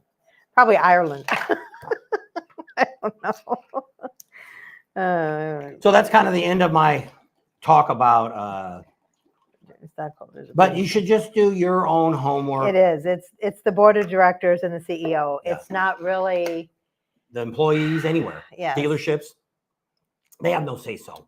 And I think this is one of the reasons Harley has gone after getting rid of a lot of the mom and pop dealerships and getting these corporations to buy in, because they can control the corporates more than they control mom and pop. Mom and pop's got a feeling, you know, they got emotions. Corporation has no emotions. It's the bottom line they're always looking at. And a CEO and the board of directors, she looked at the board of directors for Harley-Davidson, and they're not very nice people. They're all on other board of directors on other major big companies, and they're not always doing the right things because their jobs are stockholders. They are there for the stockholders. If you want to do something to Harley-Davidson, buy some Harley-Davidson stock. You don't need very much. Then you get to go to the shareholders meeting. There's where you want to make your notice on. I did the same thing. I was president of the union, where we did have our retirement plan was part. The gas company changed this now, but when I was there, we owned part of we had stock in the company. It was part of our 401 plan. So as president, I got to go to the shareholders meeting. Well, what we were trying to do is get some raises, and we wanted to hire some more people. Well, when I got there, all these old fuddy-dudds, most of the people are like 80 and older. And they were like, no raises, no more people, blah, blah, blah, blah, blah, blah, no. So I got up and stood up and said, problem we have is our infrastructure that we have at the gas company is going bad. We've got leaks that aren't getting fixed, things like that. All we need is a major explosion. Kill a couple thousand people. Where do you think your stock market's going to go there? It's going to go to hole in the crapper. You know what they said then? We want to vote for more people. Thank you. You got to show them this is all about this. People think by what you're doing, the Bud Light and all this, you're hurting them. What you have to do is you have to come up with an answer. You have to prove to them what they should do to change this. Not just say, I'm boycotting you. Well, here's what you want to do. You get the million of people to get together, and then you would have went to the company with a spokesperson and says, here's what we're going to do. We want you to rebel what you've said, and we won't do the boycott. But see, once everybody starts boycotting it, what good is it for them to say, we're not going to do that anymore? Because the harm's already been done. It's not going to make it any better because people would say, look, they admitted they're wrong. We're going to boycott them forever. So same thing with Harley-Davidson. They're not going to come up. The CEO could be disappear in the next few years. Who knows? But a lot depends on the stock market because that's why they hired him. No matter where he came from, selling shoes or whatever that company he worked for, he was there because he took that company that had lousy stocks and brought it up to record highs. And that's why he got hired by the board of directors for that reason. And to this point, he's done that. He's not really a motorcycle guy. We've tried to talk to the guy. We've listened to the guy talk in public, and we're not overly impressed with him. I would love to see Bill Davison be back in charge. But they shipped his butt now overseas to where he's in charge of the hog groups overseas now, getting him as far as possible. We had him shoved in the museum last year. Now we got him shoved over there. Let's get rid of him. But I mean, I would love to have him back at running the home. But so they said Harley forgot all about their AMF days. Yeah. But you look at this is how many of you older people, let's say you're over 55, how many are actually thinking about buying a motorcycle in the next year? You know, I'm not. I have no intentions of buying, even before this happened, I have no intentions of buying a new Harley, not a brand new one. I'd like to have the new Road Glide. If they want to give me one to take out and demo and talk about it for a year or two, I'd be happy to do that. But at this moment, I have no intentions of buying a new motorcycle. Sherry Kay said, why did Harley leave Sturgis before it was over? They always leave. They always leave on Saturday morning. By Friday and Saturday, they're always gone. All the corporate leaves out that because they've already been there for the whole rally. So they tear down. All these people got to go back to work on Monday. So they got to get it all tore down, get it off. So they've done that every year. They did not leave early. And we're going to show this on the video when I did it. We walked when Tam got her tattoo, her spray-on tattoo. We were there that day. I think it was Tuesday or Wednesday. And we filmed it as we walked in. There was at least 100 people, if not more. Got to remember, that's a very large, they've taken up almost a whole block. They're in the whole block. And it's pretty deep. We didn't spend a lot of time there. We spent time with her. But I mean, I was able to find a seat. But I mean, all the seats were full. There was a couple of people in front of her waiting to get a spray tan or the tattoo on. And so there was people looking at bikes and looking at the truck and all that stuff. So there was people there. I filmed it. So when people are trying to say there was nobody, it was like the Budweiser, which Budweiser was. There was nobody in the Budweiser tent last year across the street from the Harley dealer. Except the one exception when the Clydesdales were in there. And so, yes, that did happen. Harley-Davidson did not have that. But the scary part was when I walked over to the Indian display, which was the next street over, they had about 4 people in their booth, which was sad. And they even had Jack Daniels now as part of their display. There was nobody. It was ghost town. So if you look at the theory, nobody was saying they had gone woke, but they said Harley-Davidson is. And the problem with this is, once again, look at the people that are putting these videos out and saying all this stuff. Most of them are not motorcycle people. And the ones that are motorcycle people, they're just jumping on the bandwagon. They're just saying whatever they said to try to get views. This is all about clickbait, get you on. But I went back and I looked at this original guy when I first started looking. And I decided I'm going to look and see let's click up at his other videos he's done the last year. His last couple of years, he hasn't hardly had any views at all, 30, 40,000 views, things like that. He wasn't getting the 500,000 million views that he's getting on talking about Harley-Davidson. He went after Mr. Beast for some issues, but what he said on some of his own thumbnails, he says, I get my information from CNN, NBC, what do they call NBC? MSNBC. Yeah, gets it from there and Fox News. That is his 3 sources that he's giving you this information on other things he talked about. If that's how I did my YouTube channel, go away, because you might as well watch their channels if that's what I'm gonna preach on what they're giving me as information. We really don't even watch the major networks for anything, unless that, like I say, the Fox News when they came up on this woke thing, I wanted to see what they said. And it all sounded like they were all on for it until they said, well, there was no evidence of anything that this guy said. We can't find anything that he's referring to support it. Yeah. So Farm Dog said he just wants to ride a motorcycle, leave the politics That's to right. the politicians. And some people are saying that too. So another thing that we realized until after the fact about the Harley-Davidson, it did seem a little less people than previous years. But in previous years, they've also had a stunt show, motorcycle cops riding, different things going on. And that always draws a crowd when you're having stuff like that going on. They didn't have that this year. I don't know why. I didn't even see that. And which is true, because usually they have that stunt show and it's packed full of people. And then when when it's over, they all hang around in the tent, look around. And she caught it. I did not even notice it. And I'm like, when we said it at home, I'm like, oh my gosh, you are right. That was there. Ding, ding, ding, ding. Everybody write that down. He said I was right. And I was like, wow, I didn't even notice it. And that's why there's so many people there, because before the stunt show, they're all lining up and they're looking at stuff. And then when it's over, they kind of hang around and they look. And I'm like, you're right. They did not have that this year. So that could be why they didn't have the draw that they've had in the past. Year. Like I said, it wasn't as many as in the past, but there was people in there. It wasn't like everybody was avoiding them. But I think that's why it didn't seem as busy, is because they didn't have those stunt shows. But you also look at the Harley dealer, Black Hills Harley. They sold 628 motorcycles. It was 100 more than they did last year. And so it's like, the people are, they didn't know what they were buying, blah, blah, blah, blah, blah. They decided to buy. If that's what they decided to buy and the deal you make, you should do your homework before you buy a bike. Just like we traded hers in. Now, her bike didn't count because we bought it before the rally. Yeah. So it didn't count in their count. But it's new and used bikes. And most of it was new bikes. We're going to call back and see what the actual count of new bikes was. But I would say probably they sold 628. I would say at least 100 are probably new bikes, and probably or 600 were new bikes, and maybe 100 or so were probably used bikes, because they have to check them all out and bring them out and all that. So a lot of those may not come up right away. But her bike sold in the same next day or same day. They sold her yellow day or the next day. When it was because I called and I said, if you guys aren't gonna, because we were having second thoughts maybe about trading it in. It's like, well, if you're not really gonna, if you're gonna wholesale it, let us know and we'll buy it back. And they said, oh no, it's sold. I should have asked what her bike would have been cash, and that might have been a better deal.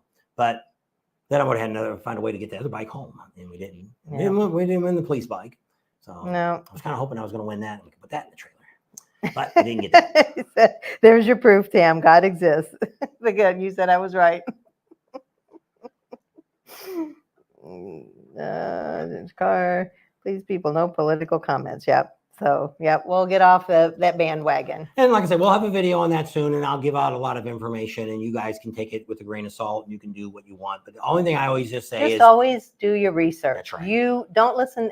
Even when I go to church and and they preach whatever, any church I've ever went to, they said, don't take my word for it. You go home, you read the Bible, you take out from it what you think. So same thing. If you hear something on YouTube or see something on Google, you do your research, you figure it out if it's true or not. There you go. And that's what you should do. My story. And that's what you should do. Yeah, on anything that's going on. And that would stop a lot of the stuff that's going on, because a lot of this is YouTube, Facebook, and all this stuff. It's all clickbait. If it's on my phone or the computer, it's got to be true, right? And there's so much of this. And I'm like, my daughter taught me this during the 2016 election, that you really got to double check your facts before you start taking somebody else's post and redoing it. So, like I say, I'm not going to downgrade the guy that did it. He's got over 1 million subscribers. Somebody's watching his stuff and are believing it. But it's a lot easier to be a sheep than be a tiger and go out and find your own information. And so we'll leave it at that. So the 85th looks like it's going to be a really busy time. So if you're wanting to go to the 85th, start calling where you want to go. If it's a hotel, if it's a campground or whatever, see what they got available. If they're booking yet. If they're not, ask them, hey, how soon can we book? So if you're coming with a tent, you ain't got to worry. There'll be plenty of tent spots everywhere. Nobody turns down a tent camper. Or if you're dry camping, if you're going to bring a trailer and you're going to bring a generator, plenty of places. Kathmandu's got a whole giant thing out there. Big lot. He's supposed to start building his 100-foot spots. He's going to call it Millionaire Roll or something. I don't know if he's going to concrete them down or what he's going to do. But I told him it's a great idea, because so many people come in with the 40-foot motorhome. They got a 28-foot trailer behind it. They're pulling all their stuff in, toys and cars and everything else they got in there. And a lot of them don't want to unhook. And I said, that I would definitely look into invest into that, because I'm sure, well, people will pay because they know if they want that, they got to. And Kathmandu is open now. They will be open mid-May to mid-September next year. So if you want to come out early and ride with us, we'll be there about the 23rd or 24th of June, and we'll be there that whole time. So if you want to come out and see us, do some stuff with us, you can come early, and we're more available then than during the rally time. So if you're there, or if you're at another campground, you can always reach out to us when we're there and say, hey, we're here. What are you guys doing today? Now, we can't always do what you're doing. That's the problem that we come into with a lot of people. Hey, we're going over to kickstands tonight. Can you go? Well, no, I'm editing a video. I can't come over. We can't. But if you'd said, hey, what are you going to do tomorrow morning? What are you guys heading out to? And say, oh, we're going downtown. Oh, we're thinking of eating at Uncle Louie's. What time is that? Oh, probably somewhere between 8 and 9. And so if you showed up down there, the odds are between 8 and 9, you'll see us. So that's a good way. This year, we met a lot of people. I know there's a lot of you out there that didn't catch up with us. But that's the problem we have, is we can't be everywhere. And 2, we don't try to redo something we've already done. So like this year, we did go out to Deadwood twice because I tried to meet with a painter and we didn't get to talk to either one of them. One of them we got to get at the museum. So that worked out all right. But the 2 times we went, we really didn't get much out of it. So that was a long time drive over there, drive back, and all that. So this year we were just very, very hectic. We had a lot of things going on. Didn't get to do half the things we wanted to do. We missed some things. One was because it got caught in the road with hail, and that held us up made us late for one event we were going to go to. By the time we got there, the bikes were all gone. We never made it to Jelly Roll. We never made it to Kid Rock. We were at Jelly Roll. We just didn't stay till it came on. But it looked like rain. Yeah. Plus, with her not being able to stand all that time, I don't know if it's that's true. If we're going to do that. Well, I always look at the same thing. We don't go to motorcycle rallies for the concerts. I would rather pay $150, $200 a seat to sit in an amphitheater or sit in a studio or sit in Las Vegas about 5 rows back in a nice cushy seat with flushable bathrooms, air condition or heat, depending on what I need, and be very comfortable.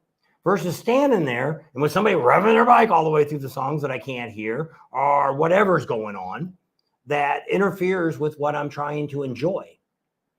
So we really go to a motorcycle for a couple of reasons. One, to do some great riding. Second thing is to meet some great people. Those are the main things that you go to a motorcycle rally for. See new products. I like to see new products. I didn't see as many this year as I have in the past. But I like to see new stuff that's available for bikes. Not saying I'd buy anything, but I like to see new stuff, see what the innovation is, see what new motorcycles they got coming out and things like that. It's just interesting. And so that's kind of the reasons I go to the thing. We really didn't see any concerts at all, even the free ones. So it is what it is. And like I said, that wasn't something that I wanted to kind of see Jelly Roll. That was kind of on my list. But so was a lot of other things that we didn't get to see.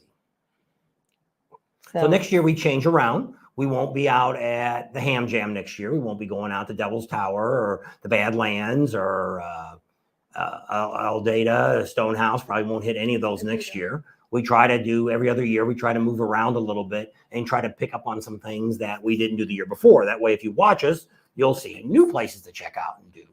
Flushable bathrooms. So Farm Dog said it is, you're supposed to be a sheep, not a goat. You separate the sheep from the goats. So you want to be a sheep, not a goat. So he just brought that up, which I agree with. That's true. And they were saying that Calypso Notch said that he thought Jelly Roll brought out a weird crowd. We knew somebody, the guys that were parked next to us, Kevin and Liz, they went to both concerts and they said Jelly Roll was more of a loving group of people. Like, you know, they were all happy and glad to be there. And then they said Kid Rock was more of a, you know, let's party down. And that's another thing that people were saying, that there were some fights and stuff going on. Well, I've talked to a lot of people that were there. A lot of people have been coming out for years. And same thing I could say, I have never seen a fight in Sturgis. Myrtle Beach, Daytona, yeah. And a lot of the people I've talked to said the same thing. I don't think I've ever seen a fight. You know, so you get a drunk person running into somebody or something like that. But I mean, I've never seen a brawl like we see in some of these other rallies that we go to, that you don't want to be out at Suck Bang Blow in Myrtle Beach at night. You know, they could after be like 9:30, 10 bad o'clock. things can happen. And there's some other Daytonas the same way in some of the bars. You just don't want to be in that area.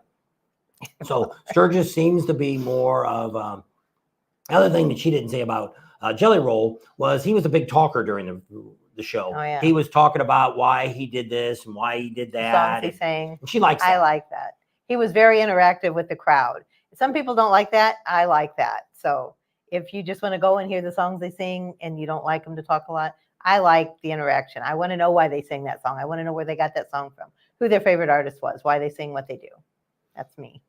And so that's what we hear, that Jelly Roll was a lot of that.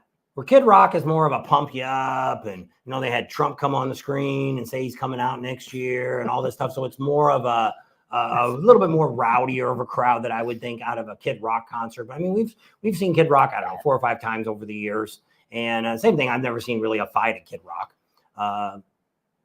Most concerts don't tolerate people brawling in the crowd and stuff like that. But that's the problem when you get to with a lot of these campgrounds. Glencoe's another one, the Buffalo Chip. People are out there riding around all night long after they're drinking. And, alcohol, drugs, behind the wheel, behind some handlebars isn't a good thing. And it's really sad that some people have really gotten hurt. And we've heard this before. We've heard some people have died at the Buffalo Chip from golf carts, getting run over by somebody in a golf cart. Well, it is. You have to realize it is pitch black out there. Once the concert's over and a lot of people walked from their campers and they're walking back, then you got all these golf carts and motorcycles trying to get, and if they've been drinking, back to their place. And yeah, it's a madhouse. And some people say they shouldn't be golf carts and stuff, but I mean, it's when you're going to campground that's that big, you got to have some kind of transportation. You can't drive a car. You can't do anything like that after 7 o'clock. So if you're gonna ban golf carts, you're gonna ban the quads and the 4-wheelers and all the other vehicles that they allow, side by side, all the other junk that they allow. Are you gonna stop all that? And then are you gonna say no motorcycles? You can only drive your motorcycle in and out of the campground, which we do have. We've seen campgrounds that do that. They tell you that you're only allowed to drive your motorcycle. You can ride it to the bathroom and back. You can ride it out the gate or in the gate, and that's it. So there's a lot of campgrounds that do not allow, maybe not so much in the Sturgis, but other campgrounds that we travel around the 1,000 trails will not allow us to socially ride around on our motorcycles. We can ride around a golf cart, but we can't ride around on that. Now, some people just like us with our golf cart, we actually have license plates on it. So it's legal to drive on any road that has less than 35-mile-an-hour speed limit in most states. So that it's a legal vehicle, no different than your motorcycle or your side-by-side or whatever you have. But some people think that golf carts shouldn't be at a rally. It is what it is. Should we tell people can't drive a trike anymore? It is what it is. It's a luxury that some people can have. We didn't bring it out this year, but we didn't stay at the Chip. If I would have stayed at the Chip, we definitely would have a golf cart. It is too far to walk all those distance for her and for me. I don't want to walk all the way up to the office. Or I don't. Maybe we wouldn't have gained so much weight if we would have walked a little more. But if where we're at Kathmandu, we drove the truck up. If we went up to the shower house, take a shower, we're probably, I don't know, quarter of a mile, third of a mile from the XM Biker says the Chip needs a tram that goes around the campground. Yeah, that'd be a good idea. Yeah. I don't think he'd spend the money for that. But that would be a good idea. We probably wouldn't go there after hours, Farm Dog. He said, so Suck Bang Blow is really bad in Merle's Inlet after hours. We've heard stories. We haven't been there, but it's pretty wild. It's a younger crowd. Yes. I think that's why. Pretty wild. They did have a lot of trouble with clubs, motorcycle clubs. They've now stopped any cuts, any colors, anything like that. Last year they stopped. Well, actually, they stopped it 2 years ago when one guy kicked the hell out of a CMA, and 5 of them beat up on a guy for no reason at all. And so that kind of started all that. And so after that, that's the reason we don't have 1% or any motorcycle clubs are really allowed in most bars anymore at rallies because of the issue. It used to be, and this is what we heard from the 1%ers tell me this, so if anyone's on here, you can complain to your presidents because that's what they tell me, is years ago, and also the police have told us the same thing too, especially like in Sturgis. If there was a problem with a 1% club or motorcycle club that was local or things like that. They came into a bar. Yeah, they came in the bar and a whole bunch of them, let's say they were causing problems. They could call down to the clubhouse and say, hey, you got some of your guys up here just causing chaos. We need to get rid of them. They'll send up the sergeant of arms and a couple other guys, take those other guys out in the parking lot and beat the hell out of them and drag them back to the clubhouse. So they learned. Well, the problem that they have now is they call the clubhouse and nobody comes up. So now the bar calls the police and they want the police to take care of it. Well, so that's what the police say. If you're going to let the colors and cuts in, you need to handle it. You get them outside and we'll take care of them and you throw them in the street. So Rod King said he was surprised by the amount of side-by-sides in South Dakota. There's a lot of trails. Yeah. There was a lot, I Oh, think. yeah. I didn't see as much in Sturgis as I thought I would see. Wow. But yeah, you see them in people's driveways, and there's over 3,000 miles of trails to ride, motorcycles. If I lived there, I would definitely have a side-by-side just to get up there. And the roads up there that they have are beautiful, and you're out there in the middle of nowhere. And it was really cool. We got to go out for a day. Indian sponsored us and sent us out with a cart, and one of our subscribers took us out on a little bit of a ride. Would have liked more off the off-road, but we also wanted to see Devil's bathtub, and that took half a day messing with that. And I didn't get all the riding we wanted to do, but then they had to leave on Sunday, so we ended up not taking it out on Sunday. So we just did Saturday. But it was kind of neat. If I lived, I would something to think about. The reason we did it was to show you other things you could do in Sturgis if you came out early. You could take these things out and ride them. Probably even during the rally, you could probably get those things and take them out and do the sides. There's probably hardly nobody out there on those trails. And well, and then a lot of people that come that bring those big trailers they pull behind. Some of them do have side-by-sides behind them. Some people come out weeks early so they can ride their side-by-sides and then be there for the motorcycle rally or afterwards, vice versa. And it is a huge off-road area. The Black Hills are great for that. So that's. And there's all these apps you can put on your phone. And it'll guide you around and things like that. We just followed our subscriber. We followed the leader. And take us in and take us out. And you've seen some of that on the video that we put out on that. But just something to say. They did have the other some of thing that, I forgot to mention is you see I have on our new shirt. Oh, yep. You can now go did you get yours? You can now go to, here it is. You should type that up. BobandTamsStuff.com. And all these shirts are on there. I don't have anything else than this design right now. We'll put other stuff on in the future, but we got our own website now that it's called Bob and Tams. A-N-D? What? A-N-D. Yeah. Stuff, STUFF.com. And that will take you to our new site where you can purchase these new shirts. I got them in white. I got them in gray. We got some hoodies, got some coffee cups. You can buy stickers. If you weren't able to catch up with us, they've got some stickers there that they're selling that you can buy off of there too. We make a few dollars off of all this stuff. Just kind of helps out us in the battle of putting out this great information. So there it is. It's bobandtamstuff.com. You can go there the stuff. and check out our stuff that we got going on. And so it's a new website, and it's pretty basic. I haven't done a lot with it yet. I just wanted to get it up. We got it up yesterday. Noise? And sounds like something. Oh, is it you? Yeah. So there's a way, if you're interested in buying some of our Bob and Tam shirts and with the big logo on the back, you can do that. They got some with the big logo on the front that you can buy too. Some hoodies and all kinds of stuff. Well, they did. Chris says rallies need easier public transportation. Oh, yeah, you did. You saw a few pedal trikes. Yeah, we saw those too. And a fleet of taxis and a bunch of Ubers would make it safer. This year they upped that. Normally they never allowed any of that to come in town because the city kind of figured out that the car traffic is getting really bad. So that's why they did. They brought all this extra stuff in, allowed the Uber, all the other ones to come in, ride share, and all this different stuff that could come in. And they should make them ride the route that the buses ride instead of going down. Because the buses really don't go up and down Junction and LaSalle. They go down LaSalle. Yeah, but if you're dropping somebody off downtown, you would have to. But behind the police department up there on Sherman. I don't know. Might be something we should suggest to the city. Because it is like Kathmandu bus. It takes you down the back road. Yeah. So you don't really come down. You come down a little bit of Junction and we turn right there at the first left and come around the back, come around the ball fields and all that there, and then come down and at the bus stop and drop you off. And so Chad wants to know if you heard that Side Hacks is going to remodel. Yes. They're going to expand. So we already knew that before. We kind of said a little bit before. But yeah, Side Hacks, they bought that lot next door. They're going to enlarge. Somebody said they're going to completely build a new one. He told us they're going to add on to what they have. So they're going to make it, probably redo the whole thing, but they're going to keep the buildings they have and add on to them. Now, he also bought the property across the street. If you remember where the barbecue place was at, across from the Iron Horse, he bought all that too. He owns all the way down past Fat Larry's Car Wash or whatever. Big Tony. No, Big Tony. Sorry, Big Tony. Thought it was Fat Larry. And he bought all that. He's supposed to tear all that stuff down this winter, and he's going to build some commercial and apartments. Apartments will not be for a rally. They'll be for year-round living.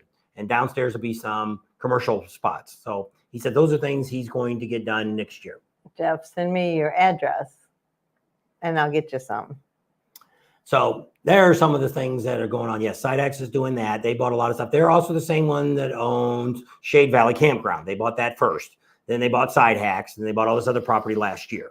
So they're buying up a lot of stuff. He's got a lot of money, and nothing wrong with bringing good money in. Actually, they're from Arizona. And they moved out there to Sturgis now. Got a big old ranch out there on the other side of Kathmandu up on the hill. And so, yep. I got him.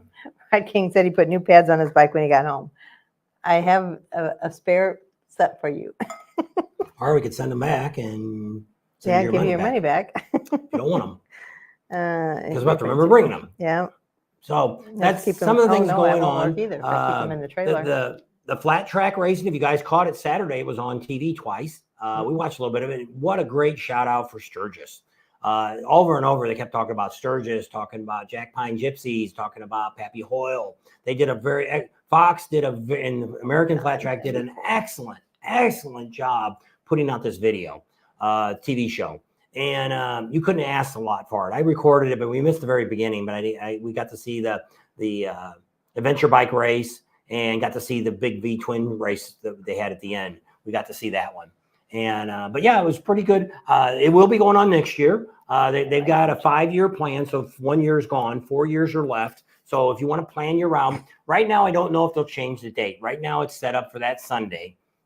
And I think they'll probably stick with that, because the problem with moving it to Saturday would be because of the businesses and everything that's there. Plus the city's got to try to clean all that mess up and it's the Public Works is the one that's really given the most trouble to move it to the Saturday instead of Sunday. But it was worth hanging around and seeing that. They had a good crowd. I would say there was probably close to 5,000 people, maybe more, watching that. A lot of locals probably. But we've seen people all the way from Mitchell and Sioux Falls drove over for the weekend. They drove in for Sunday, staying all night. They watched the race and all that. And it was really great. Even though it got a little bit of rain, it was really exciting. You could walk across before everything started. You could get in the pits and see the bikes, and I filmed all that and showed you all that stuff. And we got to talk to some of the racers, and it was pretty neat. So we have about 15 more minutes, Neil. What's Neil want? He says he's got to get off by 6. So spares are good. So I was very impressed with the race. We didn't stay very late because, one, I can't film a lot of the racing because of Fox. They have a copyright on it for so many weeks. When Daytona it was 2 weeks. So that's why I only shot the pre-race practice, some of the clips of that you've seen. We got to get up there on the Oasis bar. Got to shoot from up there and walk around. Up there. I didn't get up there. Yeah, it was kind of shaky getting up there. But I was right there because the Fox News or Fox TV was right there filming right next to us. And it was pretty neat. I really enjoyed the race. But now, you're going to snort a lot? Funnier than a guy getting hit with a tire? Somewhere there's a fat Larry that's very offended. You can show him your little toy somebody gave you. Which way does it go? You put your finger in his head. It's a flying chicken. Somebody gave her that. At Camp Easy Ride. It was the guy's 40th birthday, and she brought these. Don't hit the TV. Well, where should I go? Go over? Yeah. Did you see it? No, probably not. Anywhere. So, I have to order Neil extra pants. Yes. Neil went through. You need to get some of those pants that's got like that leather sewed on them, like you're riding a horse or something. Neil kept having blowouts. He kept having bad gas and blowing out. Tell him the Halloween decorations you seen at Big Lots yesterday. We saw all kinds. Which the one? The one that kept pooping. I don't remember what the song was. I don't know either. It was a skeleton sitting on a pot, and it was, I don't know. He was rocking on the toilet, but every time in the song, he kept like he was farting or pooping or whatever. I said all of them were kind of. They were all like that. Must be a like farting. Fart jokes. Oh, this was fun. Hi, Bob and Tam. Say to Kathmandu's, it was great. Booked my spot for the 85th yesterday. There you go, John. Yeah. So I guess Kathmandu's booking for the Well, 85th. pretty much anybody that was already there, they're doing like a lot of other Thanks, campgrounds Myron. do. Most campgrounds, wherever you were at last year, you usually have a little bit of priority over this year. And so that's why if you're, They usually give you a cutoff date. yeah, could be 30 days, could be, some of them do it that same day. Like August, some of it's like August 31st. Like they'll wait till the end of August and then they'll say, okay, clear the books. Because like Glencoe gives you a super good deal if you pay for if you're tent camping before you leave. Yeah. Last year, I think it was like $150 or something. That was all they had, 200 or something. It was really cheap. If you paid right before you left, you got better rates. So were your ears burning, Myron? Because we were talking about you. We were talking about going on our side-by-side ride. So he said he just got on. He just got off work. Those TT Adventure bikes were unreal. 3 corners after the CHICANE. Just wow. And it was better to watch it on TV because you could see the race all the way around. Because we never could see where they started from. And they said the face plant was good. I didn't get to see that. I heard it. I wasn't too far from that, but I mean, where I was at, it wasn't a good place to. Well, the trees were all in the way. So she was at City Hall. If you know where that's at, it's on Harley-Davidson Way, but it's up 1 block towards Sherman. And they got all these giant trees there. That's where they had the VIP area to be. And you really couldn't see anything. If you look to the right, you could see them coming out of the dirt. But that was it. And, I mean, in between the trees, you can see right where they jumped, but it didn't seem like they were jumping very high. No, they weren't. And then when they came out, right there, and it was like, I don't know, it just wasn't, I don't know, wasn't a good spot. So I went down, and I don't think I even got a better spot. Not really. I ended up not using any of her footage. It was a good deal. Thought it was only 35 empty the tanks, so long as less they do in Daytona. There you go. Yep. So some rates are going up. You need to check wherever you're going to see what the new rates are going to be. Because Kathmandu for like pumping out, I think he's going to be $40 next year. Yeah, I think they tried to keep, I think, everything the same as what Mike had it. And now that they've done some improvements and they've done a few things, I think and it's the 85th too. I think they're all thinking we can jack the prices up a little. So. And people will, if you're going to, and the people always say, well, like some guy got on and said, well, the economy, can't quit complaining about the economy if you can afford to go to Sturgis and do all this kind of stuff. Well, it's kind of like what we do. There's some things we can't do. She wants to do Hawaii, and that's been put on the burner because it's costing us more. Years. It's costing us more money this year to do this than it did last year and the year before that. So you got to decide. I think a lot of people do Sturgis as which we did when we wrote it. It was our vacation for the year. We took our 2-week vacation and we went to Sturgis instead of going to Florida or going to Branson, Missouri, or wherever the heck we're going to go. Wherever you go on vacation, you're going to spend money because it's a vacation. But that doesn't mean that I'm okay with $4 a gallon milk and everything else. Well, it's half gallon. Yeah. 6 gallons for half a gallon of milk. Prices are crazy right now. Gas prices are really crazy right now. It's I don't know. When we got back here to Arizona, diesel's now cheaper than regular gas, which is the way it should be. But for the last 4 years, diesel's always been more expensive. So I don't know. I'm thinking that some of that diesel, why they're doing it, is trying to make the economy look better. Because if you can get the gas prices down for the truckers, that would end up in the long run be cheaper to have stuff shipped to the stores and things like that, which is a long way around to get to something. But bye, Rowan. It's still another way of trying to maybe help with the economy. I mean, it's like a lot of people said. One guy, that's what he was arguing, that they sold $628 motorcycles. The economy must not be that damn bad if people can buy a motorcycle. Well, one, you don't know what the situation is. You don't know if they're trading a bike in that they were already making a payment on. That it's the same payment now that they're making on that one, or maybe they just paid their bike off and now they're going to get another bike. Or, you don't know everybody's situation. There might have been some people that bought motorcycles that probably shouldn't have bought a motorcycle, may not be able to afford it. That could be too. We're not experts on people's finances, but I mean, you make a judgment call when you're there about, it's like us, when we bought her bike, we looked at it and said, here's what we like for a deal. They wouldn't come down to that. We got within $750 and we just paid the difference in cash that we had from selling the boat. So we just paid cash for a motorcycle. But in our case, we just budget our money what we can on what we watch, what we eat, when we go out. We try to watch, things that we watch our money. I can't afford $100 steaks. Night we went to Outback and ate. And, For my birthday. And so I got a bigger steak, and so which they raised the price now. It's $20-something, $23, $28. I don't know what it was for the steak. And so I cut a chunk of that off, and she had a salad, big salad, and put my steak on her salad. Because if you got a salad with a steak, it was $25. If I got a salad without anything on it, it was $13.99. So I just said, buy a bigger steak. I'll take part of your steak, cut it up, and put it on there. And I had a steak salad. And it's all about saving money. She gets water all the time. I always get a tea. But I can't drink anything else but water. So it gets to be where, we're not buying any mixed drinks. We're not buying any drinks at all. So but I mean, sometimes we go out to eat and it's $50. That's a lot for us. Hi, Dennis. For eating. But we, like I say, most of the time we try to do one meal a day, even if the rally's like that. If we can wait off to 1 or 2 o'clock to have a meal, have a decent meal, and even buy $18 hamburgers, $50 there that we end up spending by the time you get a drink and everything. That was another thing that was on our list, to go to Hot Springs and go to the Mammoth site. That was actually, we had a long list of stuff we wanted to do and didn't get all of it accomplished. That should really be done before the rally.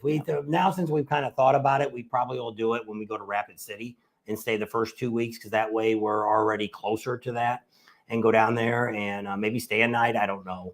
I don't know what we do.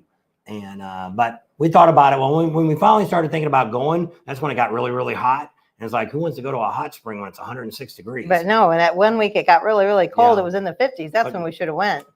But I wanted to go sit in the hot springs, and then we did want to go to that Mammoth site. We'd heard a lot about that too. Yeah. They need to be repping it up. You got 10 minutes. Pizza Ranch is still one of the best deals in the Black Hills, in my opinion. Yep. Would you buy a bike at a rally? Can you get a really good deal? If you look. Yes, you just got to be a smart buyer when you buy. It's like I tell people, know what you're buying. Indian and Harley-Davidson, they've got MSRP prices are on the internet. And that's where I start. When I walk up and look at a bike, when I bought my new bike out here, my 2014 CVO, and I knew it was a CVO, I had an idea what I wanted for my bike trade-in. I had an 09 with about 60,000 miles on my 09 Ultra Classic I had. Pretty good shape. It needed to have a tire put on it and something else. You just got the brakes done. Yeah. So I needed a new tire. That was one thing it was going to need. But there was a couple of little things I was going to do to the bike, but it wasn't that big a deal. But my idea was, when I went and looked at it, this was in 2014. So this is in August, coming back from Sturgis. So the 2015s are already out. And so I took my bike in there to get an oil change and front brakes. Brakes were starting to grind. Coming back from Sturgis. We lived in California still then.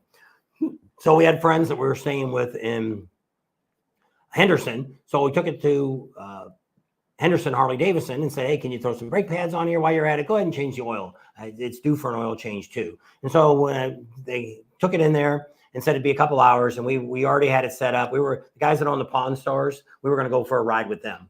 So I had her bike there, and she wasn't going to go. My buddy Art was there.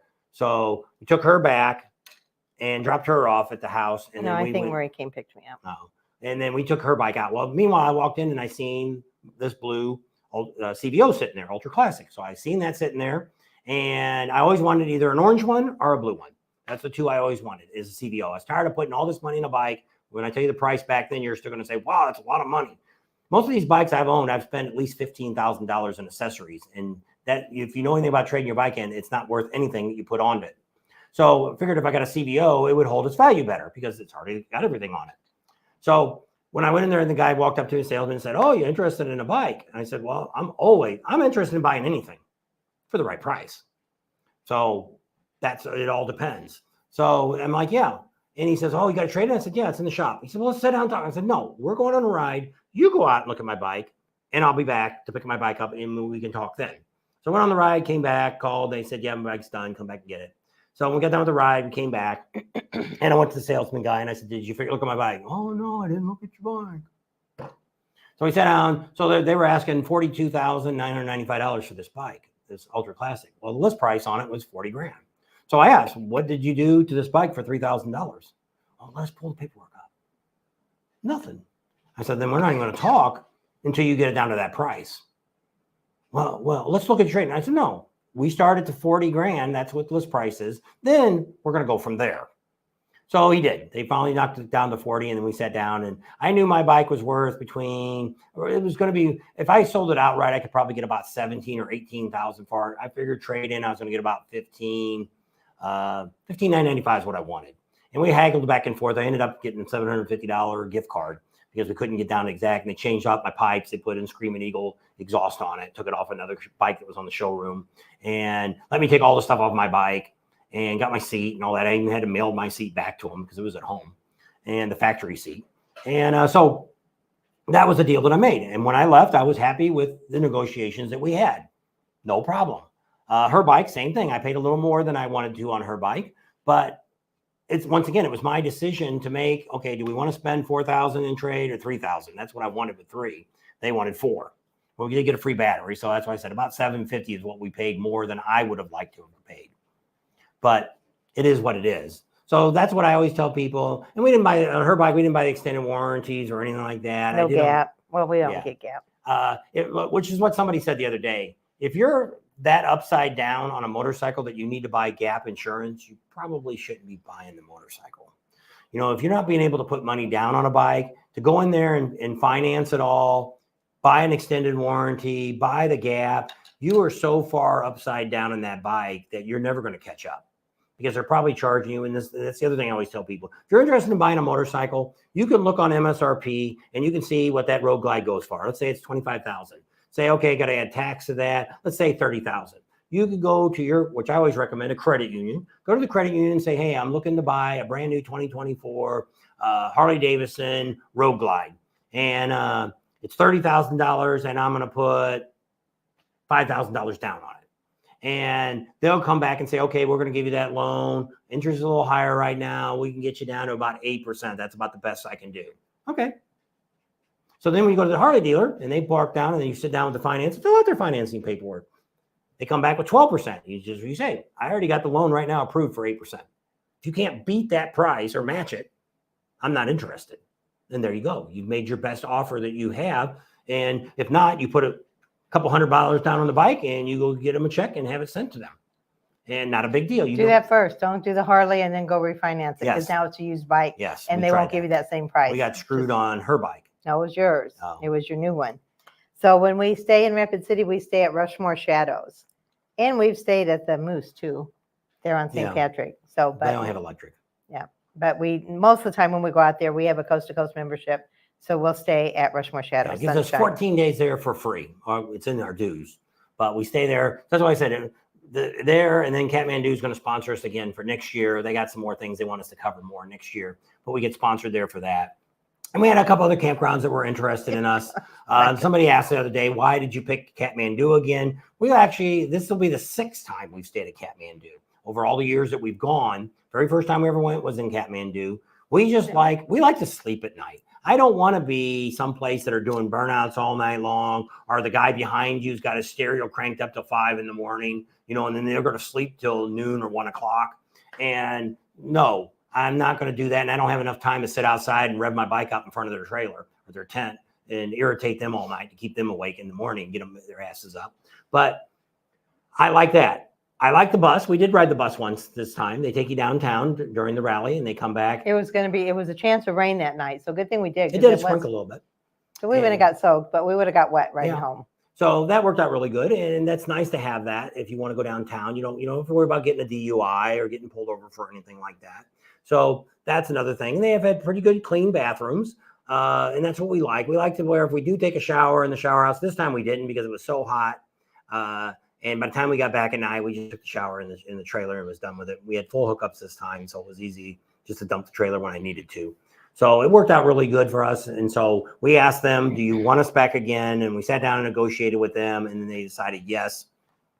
They would go again. And because that's what I said, we've got other places. If we'd rather stay here.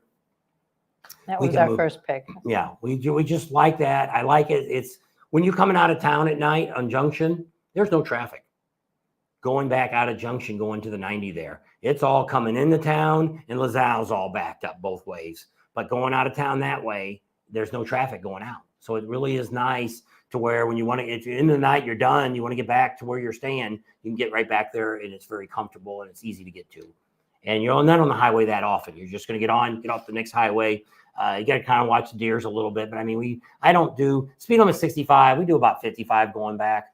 I'm not in no hurry. If you want to pass me on the highway, I'm not running a race with anybody while we're out there. Yes, we're going to Bikes, Blues, and Barbecue in Arkansas. We will be there that Monday before. I really won't be there till Tuesday. We get it on Monday, the time we get all situated and everything. So if you're going to be there, you could start looking for us on Tuesday.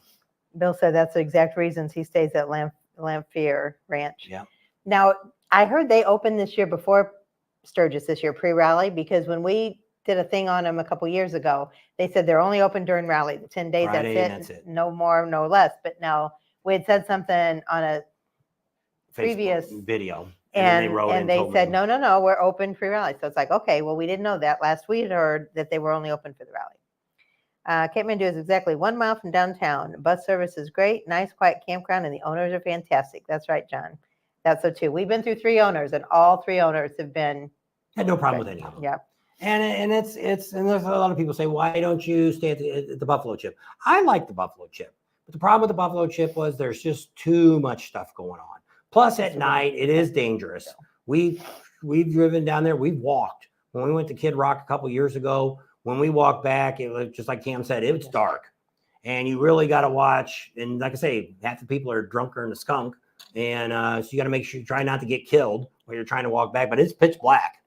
And that's why I said I bought all new lights for the golf cart. If we ended up going back to Buffalo Chip one day, it'll be covered. It'll look like we're coming in with an airplane because I got so many lights to put on the front. Because I just want to make sure I don't want to run over anybody. Well, we have headlights, but they don't make them very bright on a golf cart. So even on a they're motorcycle. there. Unless you got a true beam or something like that, where mine, I got both my passing lights now stay on with high beam. They can wire that up for you. On, yeah. And so that way everything's on. It really lightens it up where you can see all the way around you. He got that after we went to Bikes, Blues, and Barbecue because he said I couldn't see nothing. Yeah, going around those curves and stuff. So Hans says Custer 6 nights, $1,500, a 3-bedroom Airbnb, food grade at Pounding Father's Gas, mostly costs Las Vegas $5 a gallon. Sturgis, all good, great rally. There you go, Hans. So he stays out there by Custer. Anna says, good night. 2 hours and 1 minute. Des of Wind Road Therapy. She loves staying on Custer. To me, I like Custer. It's a cool town. If I was going before the rally and I wasn't going to come into town, then yeah. But to stay out there all during the rally, you're like an hour and a half away from Sturgis. And I would hate to be stuck in town one day and get to be where it's late and you're leaving in the dark.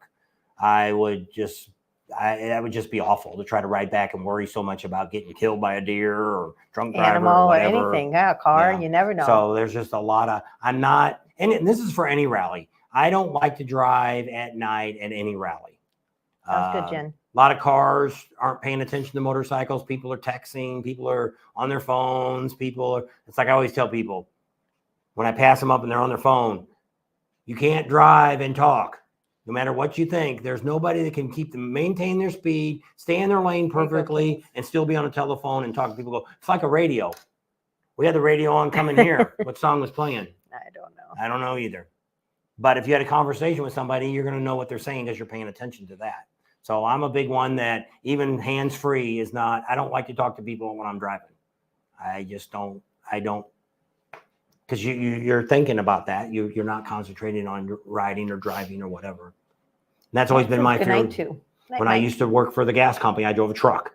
And that was one of my worst fears was always to make a right-hand turn and somebody jumped out in the crosswalk and I'd hit them. And so I always worried about that driving around in the cities and stuff. Because with the truck, it takes up a little bit more room. You can't see everything around you as good as you can on a car or a motorcycle. The Mustang, it's got horrible blind spots. Yeah. I only like to drive that with the top down. I like to be topless. Run around in their Mustang topless. So he goes. So he says. the other thing I didn't really mention was vendors. So a lot of people were saying the vendors, the news came on and said they all did great, 30% up. Nobody did 30% up. Some of the vendors did the same. Some vendors did a little less. Some of them blame this rally for being a little slow. They said because it's an election year. I don't know. I don't know if that's. We've heard this all rally season since Daytona. And they blame it on, they say every 4 years, people get funny and don't want to spend money because they don't know what's going to happen next year. So I don't know. We've only been doing this. I never really paid attention. We were here for 2016 and 2020. I didn't really see any difference in those years. Actually, 2020 was a really good year for the ones that had rallies during that year because everything was locked down. So I don't know. But a lot of the vendors we see, one vendor we talked to was down about $4,000, but he didn't have all of his totals up. Speeds, for instance, they said they think they've done, it might have been the second best rally they've had in Sturgis for doing work and stuff on bikes. The people I think that hurt the worst is the t-shirt places, people selling clothing and stuff, because money's tight. To pay $50 for a freaking t-shirt at a Harley dealer or an Indian dealer, that's a lot of money. You can buy a lot of stuff for $50.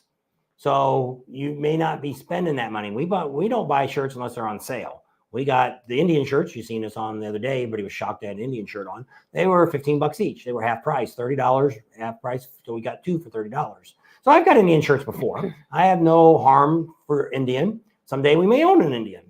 Not a new one, but probably a good used one. I might get and play around with it and stuff. Hey, David. Because now I found out on my chopper, which is more than I wanted to do, I'm going to have to tear almost the whole motor apart to put those compression relief valves in. I thought it was just pull the top heads off. And I got to pull the whole cylinders off because there where the spark plug is right next to that is where you put the compression release. So I pretty much have to pull the whole doggone motor apart. I wasn't planning on that. So I don't know if that's going to get done before we leave or not. So I'm going to need some time to do that. And it needs to be a little cooler in the garage for me to tear all that apart. I'll bring it in here. I need a lift to get it up. That's why I have a lift. You can't pull the lift in here. It'd be a pain in the butt.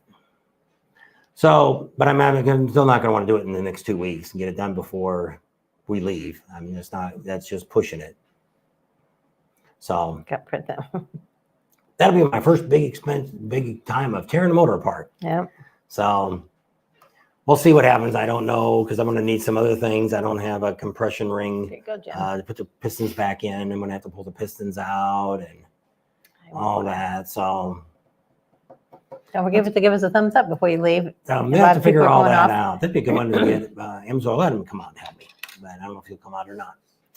And check it all out and help me tear it apart and put it back together by himself. I don't know, for a few days. Never know.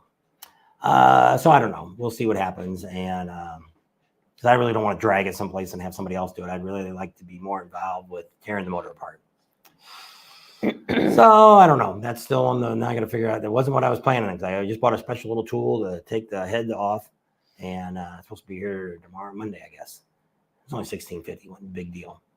So I was going to plan on taking all that off, pull the gas tank off, and figured I was going to pull the top plates off. And I kept thinking, where would they put that compression relief valve? So then I Googled it, found a YouTube video, and I seen. Some people say you can do it on the bike, but I'm not. One, I'm not drilling holes in the cylinders. No. I'm not doing it. We're going to send it off to Dark Horse, and they were going to do it all for me, install them and everything. That way I know they're right. They're in there, but then I got to assemble it all back together, put the pistons back in. And just got to keep thinking it's like a car. It's like a car. It's a 2-cylinder car. There you I go. want to rebuild 8-cylinders, so I've never done even a 4 or 6-cylinder. It's always been 8 V8s. Red King said he thinks he got a picture of the Sturgis Daytona shirt. It didn't say Sturgis Daytona. It said the Florida. Sturgis 85th Motorcycle Florida. Rally, Sturgis, Florida.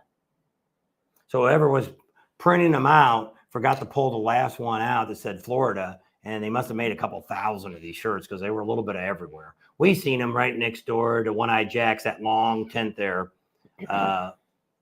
catty corner from them, not on Main Street, but on the, is that 5th Street? 3rd Street. That big tent there is where we seen it. It was raining the first day, and we were just kind of looking at the shirts, and I'm like, oh crap, here's those shirts that you had on the internet. A lot of people bought them. We saw it on Facebook, and I thought it was a Photoshop job. I thought, because they said, watch out for the shirts you buy. And I thought, yeah, they didn't make any shirts like that. That's probably a Photoshop. And they put it on there to be funny. No, they really had those shirts made. I don't know. It was crazy. That's what you get for 3 for 40 or 3 for 30 or whatever the hell it was. 3 for 30. Yeah, no, that's the deal you're getting. So somebody said 5 for 20. I never saw that deal. I never seen that. I seen 4 for 30 on Sunday. Yeah, the last day. That's the cheapest I seen. Other than that, that's about all I seen. All right. So I was going to take you around and show you the shop, but I don't feel like doing that now. Show you, we got some new you're on 2 banners. hours. And somebody wanted to know if I was going to sell any of them. No, not at this time. She'd sell them after I'm dead. And so I'm going to have to hang up. I got this one for the Budweiser ones, which they had. This thing is like 20 feet long. So I'm going to have to hang it from the steel beam up on the top. The only one I could get was from the Steel Pony. And they had cut the slots in it so the wind would blow through it. So we got to tape that before I can hang it up. We got to find some tape that's not going to disintegrate in the heat. Yeah. So I got to get that. And then I got a couple more banners I need to hang up. And I'm going to do that kind of in the front of the place. I got a lot of them from the Broken Spoke. I got a really cool one, which I don't know where it came from. It's a 75th one that's from Jack Daniels. And I have no idea where I got that at. It was in a tube, and I opened up the tube and pulled it out. And I'm like, holy crap, where'd I get this thing at? So I don't know who gave it to me. You know what? I know. It was Daytona Dave. He said, and I don't think we ever saw it. He brought it that one time. I think that's who gave it to us. I remember now. And he said, hey, I got a 75th one for you, but I think it was for Daytona Bike Week. I don't think it says the Bike Week on it. It says Rally. I think I remember now. I don't know, a light bulb just went off, but I think Daytona Dave gave it to us. I'm pretty sure. I remember now. Could be. And I got a bunch of posters that we're going to put in signs, put in frames, and we'll put them inside the shop. Oh, I got the Gas Monkey sign. I put it up the other day, today, that it's got Richard Rollins signed it. We want to thank him for giving us the time at the rally. I know he wasn't real loyal to any other YouTuber, and we appreciate that. And that he took us under his wing, and he ended up really liking our videos. One of the things, because people always want to know why we get people like that. Why did Richard Rollins sit down and talk to us? Why did the guys that own Sack Bang Below bought the new knuckle? Why did they sit down with us? Well, the problem, not really the problem, but the thing about us is we try to really give out good information. That's what we're all about. We're not here for the clickbait. We have a lady, which I didn't see the video, but I filmed her. It was on the front of the bike when I drove by, but she was making a U-turn in this driveway on Junction, and she fell over and banged her head. I busted it open there on the concrete, and it's all on video. On the curb. Well, it's still concrete. Well, yeah, but. And will you see that on the video? No, it ain't worth it. We don't know nothing about that poor lady. She must not have had any crash bars because both wheels were up. Like it was like a Honda or something. I don't know. I've never seen. But a lot of people stopped and helped her. That's why. And that's what we were going to stop. And there was already a car jumped out. 4 guys jumped out, and it was down by the motorcycle. It was down by the Sturgis sign on Junction. And so I got the whole video of it, of her falling and everything, and her getting up and holding her head. And I'm like, but you ain't going to see that on our channel. Same thing as last year. You didn't see any videos talking about the mud. You know, people crying, oh, the Buffalo Chip. Everybody had mud, Hog Heaven, Pappy Hoyle, kickstands. Monkey was over there and his truck slid down the hill during the rain. So, I mean, it doesn't matter. You can't control that. It's nobody's fault. And it is what it is. Stuff happens. Yeah. It happened in Daytona. We got that rain and people couldn't get into a couple of the campgrounds because they got so much rain in 1 day, 2 days. So crap happens. Are we going to show that? No. We talked about it that, hey, you know, got a lot of rain for 2 days straight, never stopped. It was crazy. Got a lot of rain, muddy, but we don't need to show it. Just like this guy doing the woke stuff and all this. And it's like, you know, it'd be better for somebody to come out and just say, here's some information I found. Okay. Boom, boom, boom. Here's a video that you can see. Here's where I got, because all the stuff flashes up so bad, I can't see nothing behind him. I've tried to freeze the frame and take a picture, and I still can't read what he's referring to. Well, why would you not put it up to where, just like us, if we tell you, hey, here's the prices, we'll flash it up on the screen, or I'll write it across the bottom, or I put their email, or I put the name of the business or their phone number, whatever you need to find the information that we're giving you. This is where we got it at. So that way, you know, it's easy to find. But it's easy to be a clickbaiter. There's a lot of them out here. There's people that put stuff on their channel and say, oh, look what I ran over. Then you read the video, and I guess you ran over the road because there was nothing in there that they ran over. But I mean, some of the people that you see, some of these videos, like, oh, you can't believe what happened to me today. And you watch the video, and it's like, he rode his motorcycle to the store and back. I didn't see anything that was unbelievable. I guess it was unbelievable. He got on his bike and rode it, I guess. I don't know. But I mean, some of these people, it's all about clickbait. You're trying to get people to watch it. And somebody said something about the gas monkey. Somebody came on and wrote on there and said, man, you're sure running that in the dirt, ain't you? And I said, well, first of all, apparently you don't watch our channel because we're all about giving information out. We've actually been out to the Full Throttle 3 or 4 times and put them in videos because they're doing construction. Gas Monkey, brand new place. Opening up. He's doing some construction. We were showing you what was going on. We had planned going there or not. We didn't know he'd talk to us, but he did. And we were happy that he did because it did help the channel. So every couple of days we did an update, but it wasn't just a Gas Monkey video. It was a whole bunch of crap put in there. And there was about a minute or two of him and his stuff going on. It wasn't a whole video that we just sat there and filmed them all the whole time. So then when the guy actually, after I wrote all this stuff to him, he wrote back and said, I'm sorry, I didn't realize that that's what your channel was about. Well, it is that. This is what we do. And not everybody knows that that's what we're all about, giving out good information, helping you out. And this year this has probably been the best rally we have ever covered. Like I said, we were there for 8 weeks. So it was fun. We had a lot of fun. We met almost everybody. We decided we were going to go back like we did when we first started, was to give cards out and try to get to that 30,000. We made 28, but we never hit 30,000 and subscribers. And almost everybody we had in the card to, they're like, oh, I've seen one of your videos since we've been thinking about coming to Sturgis this year. Did you subscribe? I don't know. But I mean, it is what it is. Not everybody's going to subscribe. People are scanning through. Until I gave them the card, they didn't have no idea who we were. Some people didn't even know what our names were. And so, which is fine. But it was a great rally for us. We had great viewership pre-rally, but it was my whole goal was this. We had figured before we came, I'm going to work really hard. We're going to go back and do it like we did before, put a bunch of crap into each video to say, hey, look at all this stuff you can do, get some great interviews. And we never know what we're going to get for interviews. We have goals that we want to try to meet up with people, owners of this and that. And sometimes we go in there and they're like, we don't talk to people. Like she had with the governor. The governor's talked to us last 3 years. Governors talked to us. There, the governor, the little guard guy said, no, she don't do video. I should have put her on anyway when the guy said that because you had the camera in her face. I know. I should have stuck it on there anyway, but I didn't.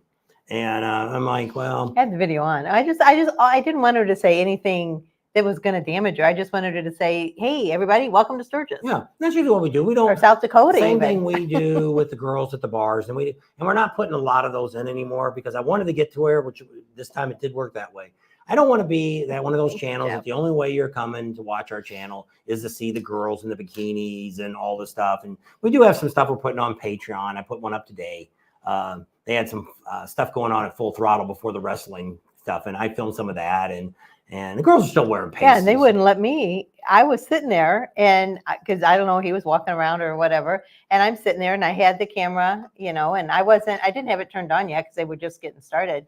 And the guy walks up to me and says, hey, you got to leave. There's no filming. You can't film any of this. Go. You have to go. But yeah, everybody and their brother had their phone on. And I was like, I can't even just sit here. He was like, no, you have to leave.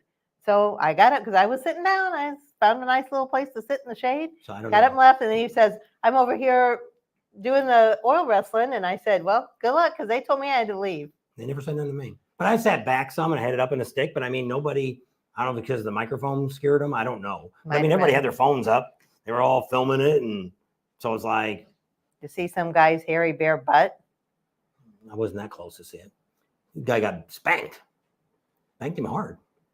Anyway. They couldn't see that. He had a palm tree on his butt. What dude puts a palm tree on your butt? Maybe his girlfriend was into palm trees. What a great governor. I'm still in Illinois. Ours, not so much.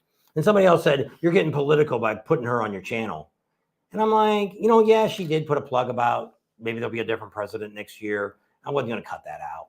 But I mean, she talks more about South Dakota and stuff like that. And she talks about the rally and all that kind of stuff. Things she's done. And and a lot of people, she's very nice looking. She's a very nice woman. I don't know her personally, but I mean, we've talked to her several times, just seconds that we get out of her.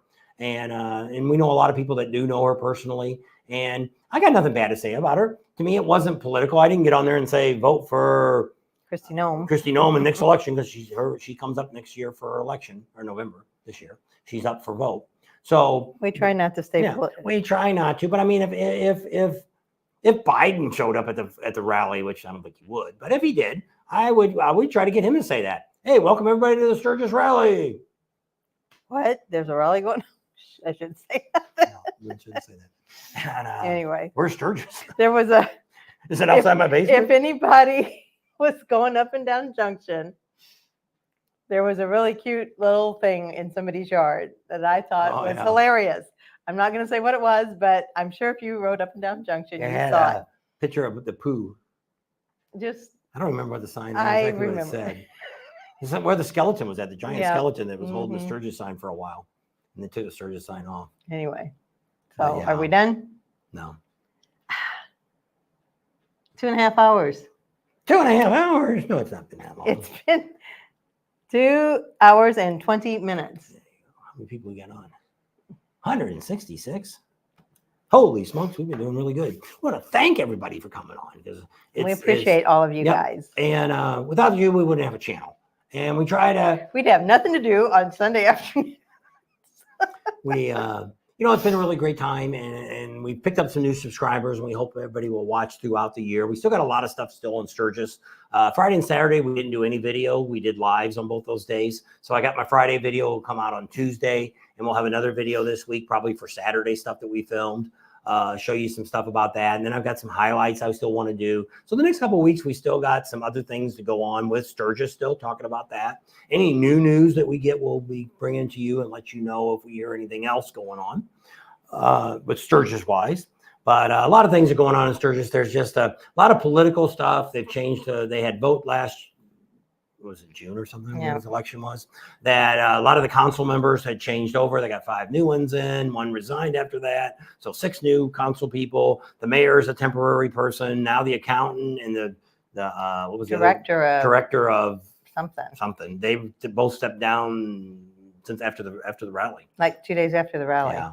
So I don't know. I always say the bad thing with Sturgis is it's a little bitty town with a lot of money. And that makes bad things happen. And corruption. I don't know. People wanted me to come back and run for mayor. I have no interest in being mayor of Sturgis. Hey, Joe, how you doing?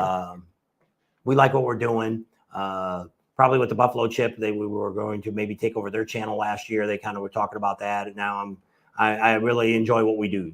There's a lot funner because time if we'd have this done year. that, we would have just been stuck at not stuck, but I mean, we would have been at the Buffalo Chip more. Wouldn't have been out as much and wouldn't got to meet as many of you guys as we did. And I know there's a lot we didn't meet. Not a lot of people go to the Buffalo Chip. A lot do, but not everybody. And then a lot of people want to go to the concert. Well, there's 30,000 people in there. You're not going to get to see everybody at a concert. So, if you're like Mixie Philly, Eli, he's got his little booth there, Maria's bandanas, where it's easy to catch up with him because he's in a destined pot. Amsel Adams like that. Where his truck's at. What he's got going on. So it's easy to find them. People that have vendor booths that they're in their vendor spot. CVMA Flash says we'll be waiting for Bob's topless Mustang video ride. Thanks you both for all your help. You made our trip more fun. That was Rabbit. Mayor Bob and First Lady Tam. Maybe you should rethink it. Nice ring to that. I was president of a union for a while in California, and that was a lot. And my problem is he wants it done right, and if it's not, then he gets all stressed out. And then I'm kind of like President Trump was. I don't call people stupid names. Well, I might have, but I speak my mind. I'm not. My board used to tell me all the time, Robert. I went by Robert there. You need to be more presidential, and because when you were president, when you were union duties, you could actually cuss the CEO out. There's nothing they could do about it because you were on whatever person you were, even if you're shop steward, you were on the same level as whoever you were talking to. So as president of the union, I dealt with the CEO. That's why I know a lot about corporations. That's why when we do my video, I'm going to talk a little bit about the SoCal Gas, where I used to work, because I dealt with the CEO. I've dealt with board members. I've dealt with the stockholders. These old farts that got nothing better to do than worrying about every penny they're making, and they'll probably be dead in another year. Wouldn't matter how much money they got. And most of them were over 80. And but I mean, I had no idea. I had never been to a stock meeting like that. I had no idea what it was going to be like, and I actually went 2 different times. And over the 3 years I was in office, and I was like, these people have no clue what we're doing, but they're only interested in money. Make me more money. And that's what's happening with Harley-Davidson. And it happens with all corporations. Polaris, if it's Indian, Polaris is their number one goal is make money. They wouldn't be doing this if people don't really own these big corporations. What's happened with America is just like the company I work for, SoCal Gas. To be CEO 20 years ago, actually probably close to 30 years ago, you had to start out as a meter reader and work your way up through the company. Now all these companies go out and they hire engineers to run their company. They don't know squat. And this is pretty much every major company. They don't know squat about anything that they're making. Nothing. They know about money. They know about how to make what money. It says on paper. Yeah. Paper. Whatever the engineer writes down in that paper, that's gospel. That's got to happen. And then you sit there and say that won't work. And I used to bring guys with 30 and 40 years experience in to talk to the company when they were to argue with us on stuff. And the guys would say, come out here in the ditch, in the hole when we're putting this in, and show me how that's going to work. Well, we can't do that. Well, then why are you arguing with somebody that doesn't know nothing about the company just because he's an engineer? And this guy's got 40 years. He's been working as a crew leader, digging in the streets in LA. And you're going to tell me the engineer knows more than that guy and that hole knows? No. And that's the problem we have with America. And it's all of America. Most corporations today are run by somebody that doesn't know squat about their business. They know business. They don't know nothing about what they're manufacturing, if they're making or anything else. And everybody's making fun of Harley-Davidson. The CEO doesn't know, he wasn't got a background in motorcycles. Why don't you check any corporation and see what the CEO's background is? You'd be shocked. And if you look at some of those board members, one of the biggest DEI places is Mindy's hospital they used to go to in California. Kaiser. Yeah, Kaiser is one of the biggest ones. Kaiser Permanente. And but yeah, you'd be surprised how much of that's out there, and that's what I do. I go back and start looking for this stuff because it's just like our information. Most of this information we get when we talk about the campgrounds being full and stuff like this, we go on the website. Buffalo Chip, Glencoe, Pappy Hoyle, they've got all their spots on the website. You can go on there right now if they've got 2025 up, and you can see what spots are available. They're right there to tell you. It's not Einstein that I'm doing. We're not calling every single campground and asking questions. I spend time doing some research. And we looked this stuff up. All these numbers that we talked about today are all stuff that I looked up. I looked up what the traffic count was. I looked up what the deaths were. I looked up what. So it's all public information. That's right. And so it's easy to find stuff if you know how to go about and look for this information. And that's what we do. That's what we do to help you have a better experience at a rally. We don't just get there and think, well, somebody's going to tell us something. Right now, for the last 2 years, the city of Sturgis has told us nothing. They send me a report every morning. But like I say, I didn't get anything on Friday, so I didn't get nothing for Thursday. Thursday, Friday, and Saturday, I got no numbers at all from the city. None at all. And I would have thought somebody would have it was a media update. We're signed up for the media, so we're supposed to get these updates. And when I went back and looked, I said, man, I went through that first and seeing if they gave me my updates of money and anything else that they might have. Nothing since Thursday. So it's like, well, it is what it is. So you got to go to other sources and see. And that's why I said the DOT numbers are out there. You could do the same thing and you're going to come up with the exact same number. If you ask, what is the traffic count in Sturgis this year? It's going to come up with the exact same number. It's from the Department of Transportation in South Dakota. And that's, see, if you figure, because they're doing that for the whole 10 days. So if you divide that number by 4 or by 10, it's like 50,000 people. Well, then you got to minus the 30 to 60,000 people that drive down the highway. Now, some of those people are getting off the highway, and some of us are getting off that highway. So that's why I said it's no humanly way you could ever figure it out. And then somebody that's just passing through town because there's or driving through the state. Maybe they're going to the Grand Tetons. They're not even stopping in Sturgis. Maybe they're going to New York. And then one city worker that we knew, she was a gopher for the city. And she said, I drive across that rubber band 12 times a day at least. So she's counted 12 times. And she's really only one person or one vehicle because it's vehicles. And she lives there. She's local. Yeah. So I don't know. You can't really tell. And that's why I tell everybody, there's no humanly way that there is ways, but the city won't do what I say that I recommend with the IDs and things like that to check. And that's not going to get everybody because not everybody goes to the bar. but it'd be a good way to kind of get a good understanding. What I thought would be better to find out where people come from.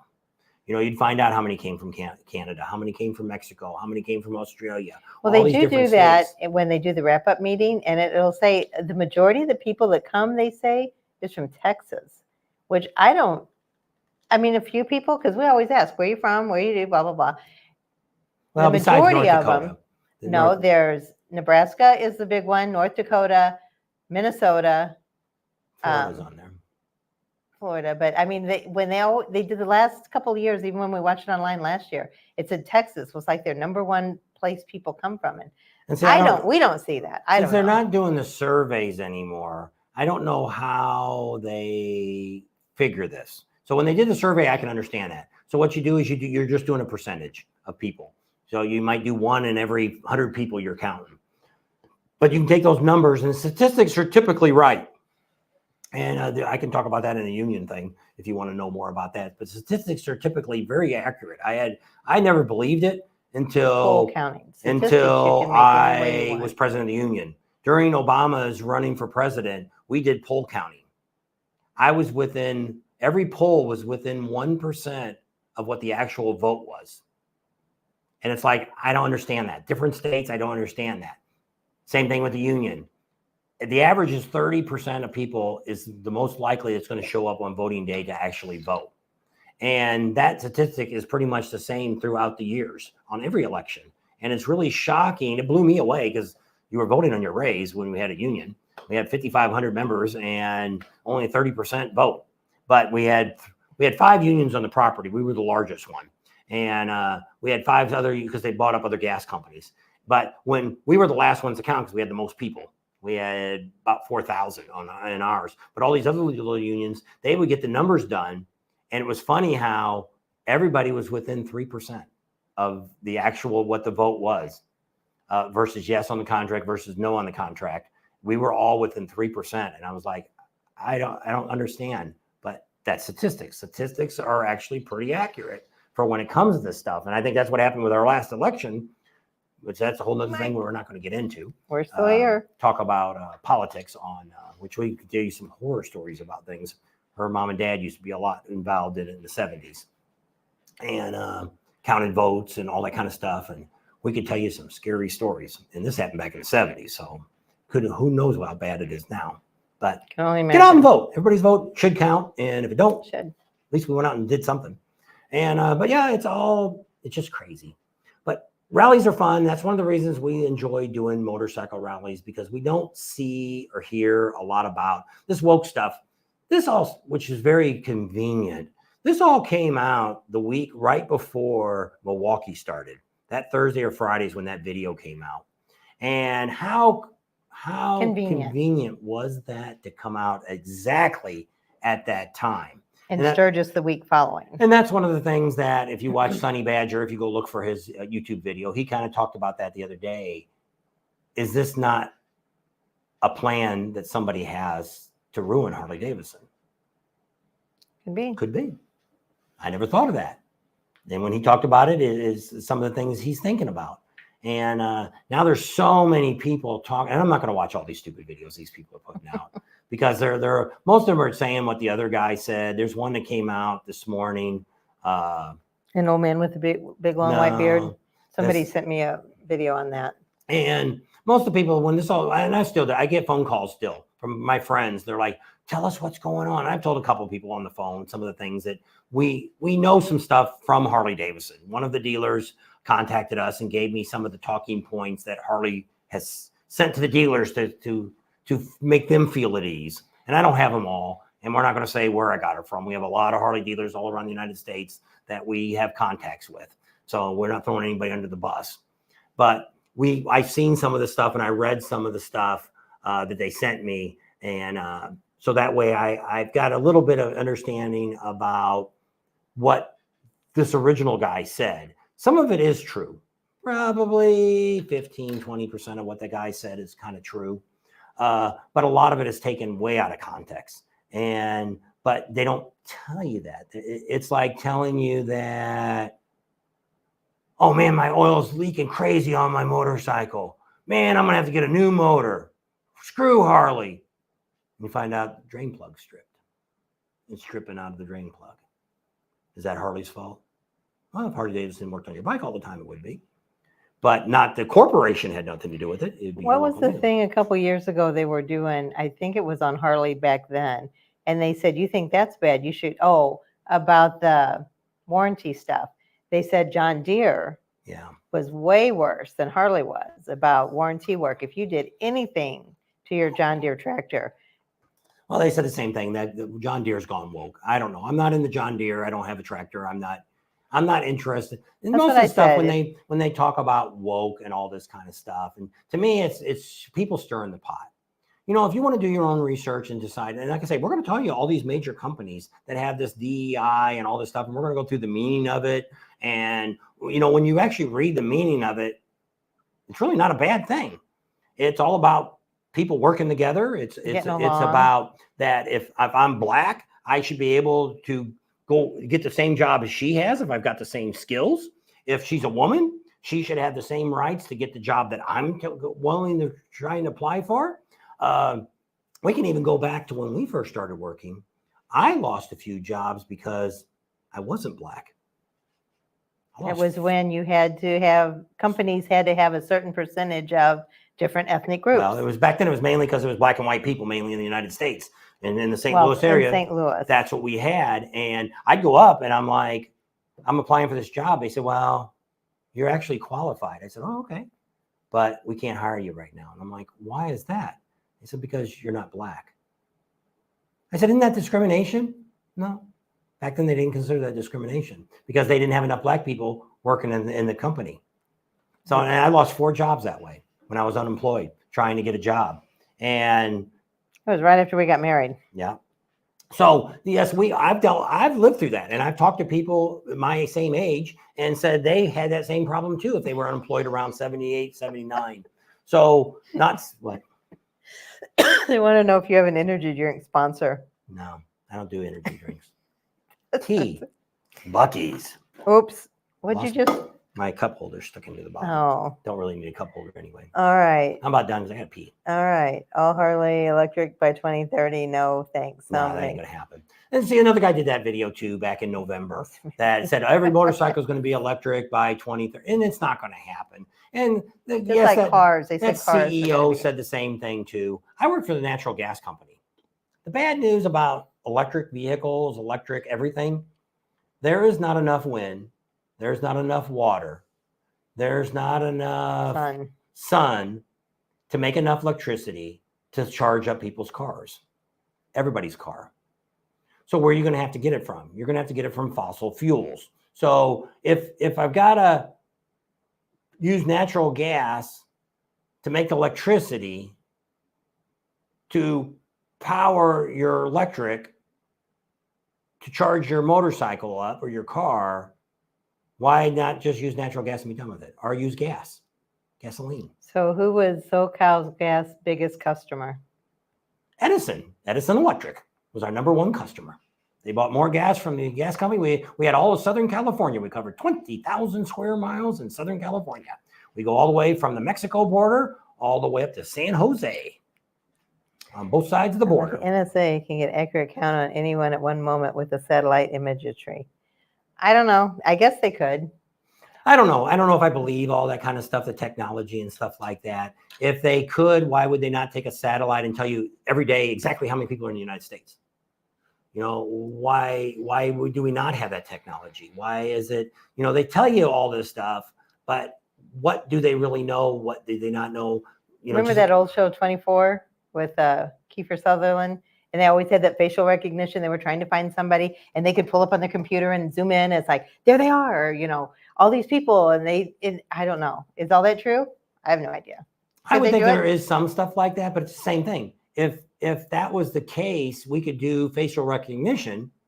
Why can't we do it worldwide or do it all the United States? You got a guy that just robbed the bank. We got a picture of him. Why can we not? They put his picture on the TV and say, this is him. If you see him, call 911. Why can that just hit the button and all these street cameras somewhere along the line, the guy's got to be seen. You can't be totally hid unless you're going to live in the basement someplace and never come out.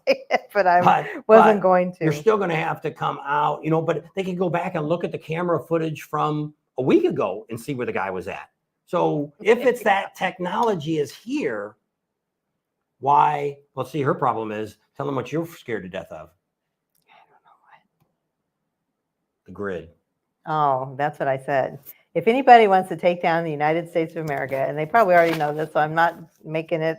Giving out any secrets? No, to shut down our grid. If they take away our electricity, our technology, if we don't have any power, we can't drive anywhere, we can't call anybody, we have no water, no nothing, and we would have to live off the land like our forefathers did maybe 100 years ago.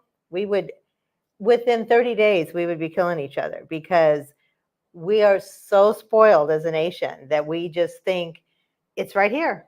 I want water, I get water. I want a light, I flip a switch. I want to call somebody, I just pick up a phone and call. I have a question to be answered, I look it up on Google.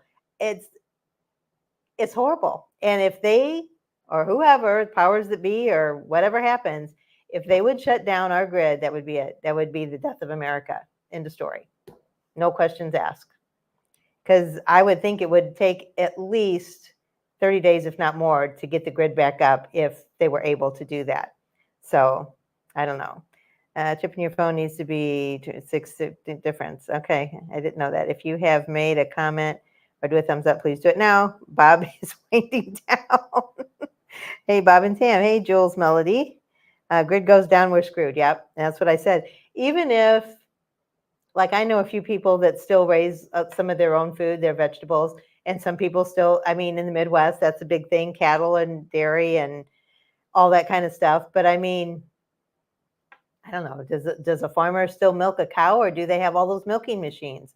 I mean, it's just like, if you think about it, and just, if you even think back 100 years or 120 years ago, they didn't even, like my parents, they didn't grow up with the TV. They didn't even have a TV. They were lucky if they had a radio. So the communication level, that would drive me crazy. I think we could sustain living for an X amount of time without electricity and stuff. I don't know. We have food rations and stuff we could eat. But the thing that would kill me is my kids, to find out if they were okay or what they were doing, because they're so far away. Neil said he'd survive because he lives without electricity to start with. But like, even if you had generators, or even if you had solar, I mean, I don't know, would that still sustain us for however long? I don't know. I just think it would be, they'd be killing people 5 minutes over here in Chicago. I know, it'd be crazy. What's up, kid? I just noticed you were online and you're by yourself. Hey, G.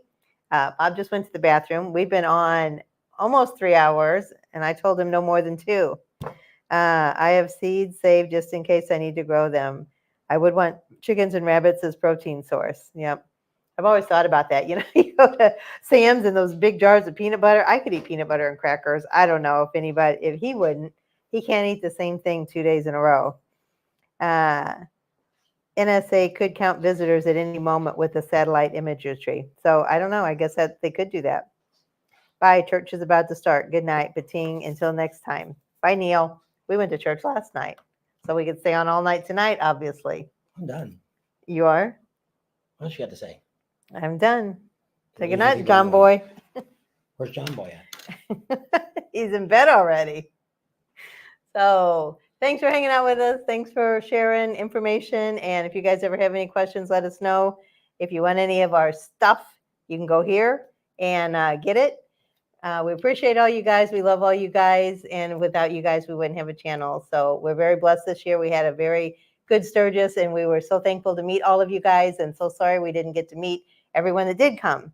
So subscribe to our channel if you haven't already. Share us with your family and friends. Give us a big thumbs up. Ring that bell for notifications. And we'll see you on the next video. And we do have some Topless Tuesday stuff coming as soon as we meet with him at the end of the month. So sometime between September and October, we'll have some Topless Tuesday stuff come out if you guys are interested in that. We had a photographer out there. They got some video, a little bit of photography. So we'll show you some of that. We'll stick that on the channel. We got some other stuff that we did, a wet tea and side hacks that that I've still got to put up on that. We got some other girls that did some flashing and stuff that we have to find and throw up on one of the videos too. So I did put something up today for the $9 and up that you can see at the Full Throttle Saloon. They had some stuff going on. Some girls were they had pasties on, but I mean they were doing some crazy stuff. So it's kind of I couldn't put it on regular YouTube, but they probably get all excited about it, so we didn't do that. And so other than that, we got a bunch of still more videos coming up on Sturgis. Tomorrow's video is on our ride out to Hewlett with a bunch of subscribers. We had, I don't know, 5 or 6 bikes, something like that. So that was a lot of fun. So thanks all you guys for going out with us. And if you are not on, then check it out because you'll see yourself on there. Eagle Eye says, keep up the good work. Good night. And stock up on those precious metal for our grid crash. Lead. That's the precious metal. He says you should stock up on lead. All righty. Good night, Bruce. Copper too. There you go. All righty. See y'all later. Bye.